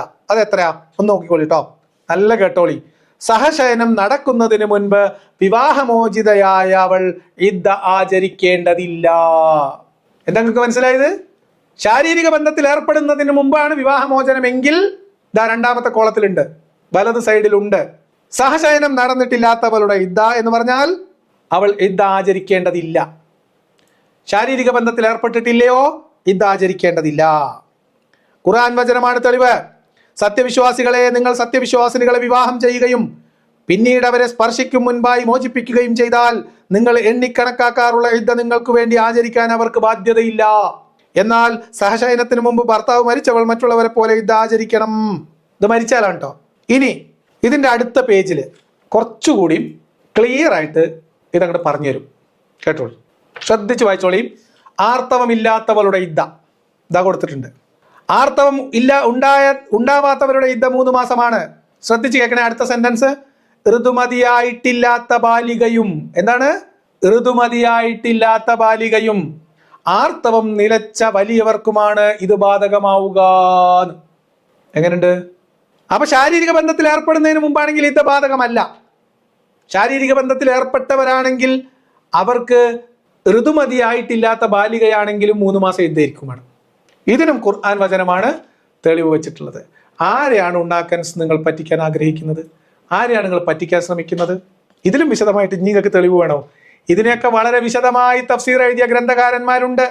അമാനി മൗലവി നല്ല മുന്തിയ ഇനം മുഴുത്ത തഫ്സീർ എഴുതിയിട്ടില്ലേ? പച്ചക്ക് എഴുതി വെച്ചിട്ടില്ലേ? എന്റെ പുറകിൽ ഇരിക്കുന്നുണ്ട് കിതാബ്. ഒന്ന് ആലോചിച്ച് നോക്ക്. നമ്മൾ ഇതൊന്നും ഇതുപോലത്തെയുള്ള അഴുക്ക കേസുകൾ എടുക്കാത്തതാണ്. പക്ഷെ പുറകെ നടന്ന് നമ്മളെയൊക്കെ ഇങ്ങനെ ചൊറിഞ്ഞുകൊണ്ടിരുന്നാൽ നിങ്ങൾ ഇത് എവിടെ കൊണ്ട് അവസാനിപ്പിക്കും? അബ്ദുള്ള ബാസിലെ, ചെറിയ കുട്ടികളുമായിട്ട് ശാരീരിക ബന്ധത്തിൽ ഏർപ്പെടാൻ നിയമപരമായി ഇസ്ലാമിന്റെ ഹുക്കം അനുസരിച്ച് എന്ത് നിബന്ധനയാണുള്ളത് പറയും? ബലഗൻ നിക്കാഹ്. എത്ര ബലഗൻ നിക്കാഹ്. അപ്പൊ ഇതൊക്കെ അറിയാവുന്നവർ ചോദ്യകർത്താവിന്റെ മുമ്പിൽ പെട്ടുപോയപ്പോ അതിൽ നിന്ന് തടി ഊരാനുള്ള ഒരു ഗ്യാപ്പ് നോക്കിയിരിക്കുകയും തരികിട കാണിച്ച് ഉരുണ്ട് രക്ഷപ്പെടുകയും ചെയ്യുന്ന ഒരു ഉണ്ണാക്കൻ സ്വഭാവമല്ലേ നിങ്ങളവിടെ കാണിച്ചത്? നിങ്ങൾ ആരെയാ കബളിപ്പിക്കുന്നത്? നിങ്ങളെ വീട്ടിലുള്ള ചെറിയ കുട്ടികളെയോ? നിങ്ങളുടെ സ്വന്തം ഭാര്യമാരെയും കൂടെയുള്ള കൂടപ്പറപ്പുകളായിട്ടുള്ള പെൺകുട്ടികളെയും നിങ്ങളുടെ ഉമ്മമാരെയും പെങ്ങന്മാരെയാണോ നിങ്ങൾ കബളിപ്പിച്ചുകൊണ്ടിരിക്കുന്നത്? ആണോ? പിന്നെന്താ പറഞ്ഞ? ഇസ്ലാമിന് കല്യാണം എന്നൊക്കെ പറഞ്ഞാല് അത് സംരക്ഷണമാണ്, ആനയാണ്, ചേനയാണ്, തേങ്ങ കൊലയാണ്. പുരുഷന്റെ ശാരീരികമായ ആവശ്യപൂർത്തീകരണം എന്ന ഒറ്റ കാരണം മുൻനിർത്തി അതിനു പുറമെ സന്താന ഉൽപാദനം എന്ന പ്രധാനപ്പെട്ട ഒരു അജണ്ടയ്ക്ക് വേണ്ടി നടപ്പിലാക്കപ്പെടുന്ന ഒരു കച്ചവടമാണ്. കൂടുതൽ പ്രസവിക്കുന്ന സ്ത്രീകളെ തെരഞ്ഞു കല്യാണം കഴിക്കണം എന്ന് നിങ്ങളുടെ മുത്തുനബി പറഞ്ഞിട്ടില്ലേ? ഇല്ലേ? വന്ധ്യയായ ഒരു സ്ത്രീയെ കല്യാണം കഴിക്കുന്നതിനെ കുറിച്ച് ആലോചിച്ചപ്പം അത് ഒഴിവാക്കിയിട്ട് കൂടുതൽ പ്രസവിക്കുന്ന സ്ത്രീകളെ കല്യാണം കഴിക്കണം എന്ന് നിങ്ങളുടെ മുഹമ്മദ് നബി അനുയായിയോട് പറഞ്ഞിട്ടില്ലേ? കല്യാണത്തെ പ്രോത്സാഹിപ്പിച്ച മുത്തുനബിയുടെ ഒരു അനുചരൻ കല്യാണം കഴിച്ച കാര്യം പറഞ്ഞപ്പോ അത് വിധവയാണോ അതോ കന്യകയാണോ എന്ന് ചോദിച്ചപ്പം അല്ല കന്യകയല്ല വിധവയാണ് എന്ന് പറഞ്ഞപ്പോ അനക്കൊരു കന്യകനെ കല്യാണം കഴിച്ചുകൂടായിരുന്നോ, ഇന്ന് അങ്ങക്ക് നല്ലോണം കളിച്ചുല്ലസിച്ച് രസിക്കാമായിരുന്നില്ലേ എന്ന് ചോദിച്ച വികൃതവാക്യം നിങ്ങളെ ഖുർആനിൽ നിങ്ങളെ ഹദീസിലില്ലേ? നിങ്ങളെ മുത്തുനബി പറഞ്ഞു, നിങ്ങൾ എഴുതി വെച്ചിട്ടില്ലേ? ഇനിയും തോണ്ടി തോണ്ടി തോണ്ടി വായിപ്പിച്ച് ഫതുൽ മൊയിൻ മുഴുവൻ കോപ്പി എന്നെ കൊണ്ട് വായിപ്പിക്കാനാണ് അബ്ദുള്ള ബാസിലിന്റെ ഈ കൂട്ടരുടെയും ആഗ്രഹമെങ്കിൽ നിങ്ങൾക്കറിയാലോ, ചോദിച്ചു വന്നാൽ നമ്മൾ വാരി കോരി ഇവിടുന്ന് കൊടുക്കും. അതുകൊണ്ട് അതിനൊന്നും നമുക്കൊരു മടിയുമില്ല. പിന്നെ കിതാബിലുള്ളത് വായിക്കുമ്പോൾ അതിലുള്ള പദം വായിക്കേണ്ടി വരും എന്ന ഒരു വൈക്ലഭ്യം മാത്രമേ എനിക്കുള്ളൂ. ഈ ഫിഖും ഈ ഹദീസും ഈ ഖുർആൻ വചനങ്ങളും മുൻനിർത്തിയിട്ട് സ്ത്രീകളെ കേവലമായ ഭോഗവസ്തുവായിട്ട് കാണുന്ന ഈ ഗോത്രമതത്തെ ന്യായീകരിക്കാൻ നിങ്ങൾക്ക് എങ്ങനെയാണ് തൊലിക്കട്ടി ഉണ്ടാവുന്നത് ഈ 2025-ൽ? നിങ്ങൾക്ക് അറ്റ്ലീസ്റ്റ് ഈ ജാതി സാധനങ്ങൾ എടുക്കാതിരുന്നൂടെ? ഈ ജാതി ടോപ്പിക്ക് ചീഞ്ഞു നാറുന്ന ടോപ്പിക്കാണ്. ഇസ്ലാമിലെ വിവാഹവും മുഹമ്മദ് നബിയുടെ കല്യാണവും ഒക്കെ എടുത്തു കഴിഞ്ഞാൽ ആകെ നാറ്റ കേസാണ്. അറ്റ്ലീസ്റ്റ് അതൊന്നും മിണ്ടാതിരുന്നൂടെ നിങ്ങൾക്ക്? നമ്മുടെ മുന്നിൽ കൊണ്ടുവന്നിട്ടിട്ട് ഇതൊന്നും എടുക്ക് പറയേ എന്ന് പറയിപ്പിക്കല്ലേ. ഞാൻ ഈ വക സാധനങ്ങളിലേക്ക് അധികം പോകാത്തതാണ്, എന്നെ കൊണ്ട് ചെയ്യിപ്പിക്കുന്നതാണ്. എന്തായാലും ഇത്രയൊക്കെ ആയ സ്ഥിതിക്ക് 4 വർഷത്തെ ദിവ്യഗർഭത്തിന്റെ ചുരുളഴിക്കുന്ന കഥയും കൂടി നമുക്കൊന്ന് പറയണം. കാരണം ഇപ്പൊ കുറച്ചു കാലമായിട്ട് ഈ മതവിമർശകരുടെ വാപ്പാരുടെ എണ്ണെടുക്കലാണ് ചിലവരെ പണി, ചിലവരെ കൊലത്തൊഴിൽ. അതാണ് അതിനുവേണ്ടി ഗൾഫ് രാജ്യങ്ങളിൽ നിന്ന് വരെ പണം കൊടുക്കുന്നുണ്ട്. അപ്പോഴാണ് ഇവിടെ 4 വർഷം വരെ ഗർഭമാവാം എന്ന ഒരു സിദ്ധാന്തവുമായിട്ട് എ പി അബൂക്കർ മുസ്ലിയാരുടെ മകൻ ഹക്കീം അസ്ഹരി രംഗപ്രവേശം ചെയ്യുകയും അതിനെതിരെ കടുത്ത വിമർശനം ഉണ്ടായപ്പോൾ ഒന്നും പേടിക്കേണ്ട, ഹക്കീം അസ്ഹരി ഉസ്താദ് പറഞ്ഞത് ശരിയാണ്, ചരിത്രത്തിൽ അങ്ങനെ ഒരു സംഭവം ഉണ്ട്, നിങ്ങൾക്ക് ചിലപ്പോൾ വിശ്വസിക്കാൻ ബുദ്ധിമുട്ടുണ്ടാവും, പക്ഷെ വിശ്വസിച്ചേ പറ്റുള്ളൂ, 4 കൊല്ലം വരെ ഗർഭകാലമാവാം എന്ന് ഷുഹൈബുൽ ഹൈത്തമി ഉസ്താദും പറഞ്ഞിട്ടുണ്ട്. ഇത് രണ്ടും കൂടി കമ്പൈൻ ചെയ്തുകൊണ്ട് നമുക്കൊരു APK മിക്സ് അത്ഭുത ഗർഭത്തിന്റെ കഥ പറഞ്ഞേ പറ്റൂ.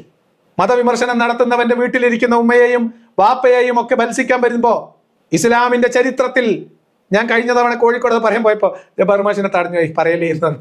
മാഷ്കത് പറയുന്നത് കേൾക്കാൻ ലജ്ജ തോന്നി. അവിടെ മാഷിന്റെ ആ ഒരു സ്നേഹപൂർവമായിട്ടുള്ള തടസ്സം ഞാൻ പരിഗണിച്ചു, ഞാനത് പറഞ്ഞിട്ടില്ല. പക്ഷേ നമ്മളത് പറഞ്ഞിട്ടില്ലെങ്കിലും യൂട്യൂബിൽ വന്നിരുന്നിട്ട് ഈ 4 വർഷത്തെ ദിവ്യഗർഭത്തെ ന്യായീകരിക്കാൻ വേണ്ടി കാണ്ടം പ്രബന്ധം തള്ളുമ്പോൾ അതിന് മറുപടി പറയണ്ടേ? എന്ന് മാത്രമല്ല, ഈ ഒരു അപകർഷതാബോധം, ഈ 4 വർഷത്തെ ദിവ്യഗർഭത്തിന്റെ അപകർഷതാബോധം പേറുന്ന കൗമ് മതവിമർശനം നടത്തുന്നവരുടെ വാപ്പാരുടെ എണ്ണ എടുക്കാൻ വേണ്ടി കച്ചകെട്ടി ഇറങ്ങുമ്പോൾ ചരിത്രത്തിൽ ഊരാക്കുടുക്കായി കിടക്കുന്ന ആ ടാലിയാവാത്ത കണക്കിനെ കുറിച്ച് വിശ്വാസികൾക്ക് സാമാന്യമായിട്ടുള്ള ഒരു ധാരണ വേണ്ടേ? അത് വരും ദിവസങ്ങളിൽ ഞാൻ തരാം. ഞാനത് എടുക്കണ്ട എന്ന് വിചാരിച്ച വിഷയമാണ്. അത് ഞാൻ എന്നോട് പല ആളുകൾ സംസാരിച്ചപ്പോഴും അതിന്റെ റെഫറൻസ് വെക്കുന്നില്ല, അതിനെക്കുറിച്ച് ഞാൻ സംസാരിക്കുന്നില്ല, അത് പറയേണ്ട കാര്യമല്ല, അത് നമ്മുടെ വിഷയമല്ല എന്ന് പറഞ്ഞതാണ്. പക്ഷേ ഉസ്താദുമാര് ആ ദിവ്യഗർഭത്തിന്റെ കണക്കും പറഞ്ഞ് കളന്നറിയുമ്പോൾ നമുക്ക് വേറെ രക്ഷയൊന്നും ഇല്ലാത്തത് കൊണ്ട് മാത്രം നമ്മളത് എടുക്കുകയാണ്. അതുകൊണ്ട് മറ്റുള്ളവരുടെ തന്തക്ക് വിളിക്കാൻ പോകുമ്പോൾ ഈ പറയപ്പെടുന്ന കഥ അല്ലെങ്കിൽ ഈ ചരിത്രത്തിലെ ഈ കുലുമാല് കെട്ടുപണിഞ്ഞു കിടക്കുന്ന കണക്ക് അത് ശരിയാക്കാൻ ഉസ്താദുമാരോട് പറയണം, അവരോട് ആവശ്യപ്പെടണം. അതില്ലാത്ത കാലത്തോളം മറ്റുള്ളവരുടെ തന്തക്ക് വിളിക്കുന്ന ഏർപ്പാടെങ്കിലും അറ്റ്ലീസ്റ്റ് അവസാനിപ്പിക്കാൻ നിങ്ങൾക്കതൊരു പ്രചോദനമാകട്ടെ എന്ന മാത്രം പ്രത്യാശയിലാണ് അങ്ങനെ ഒരു വീഡിയോ ചെയ്യും എന്ന് ഞാനിപ്പോൾ പ്രഖ്യാപിക്കുന്നത്. അപ്പോൾ 4 വർഷത്തെ ദിവ്യഗർഭത്തിൻ്റെ മഹാത്ഭുതം നമുക്ക് വരും ദിവസങ്ങളിൽ ഒന്നിൽ പറയാം. അത് ഇന്ന് നാളെ മറ്റന്നാളെന്നൊന്നും ഞാൻ ഉറപ്പ് പറയുന്നില്ല. അതിന് കുറച്ച് കാര്യങ്ങൾ നിങ്ങൾക്ക് മനസ്സിലാവുന്ന രീതിയിൽ അത് അവതരിപ്പിക്കണമെങ്കിൽ കുറച്ച് ഹോംവർക്ക് ചെയ്യേണ്ടതുണ്ട്. അതുകൊണ്ടാണ് പ്രത്യേകമായിട്ടുള്ള നന്ദി പ്രകാശിപ്പിച്ചുകൊണ്ട് ഞാൻ ഇന്നത്തേക്ക് നിർത്തുകയാണ്.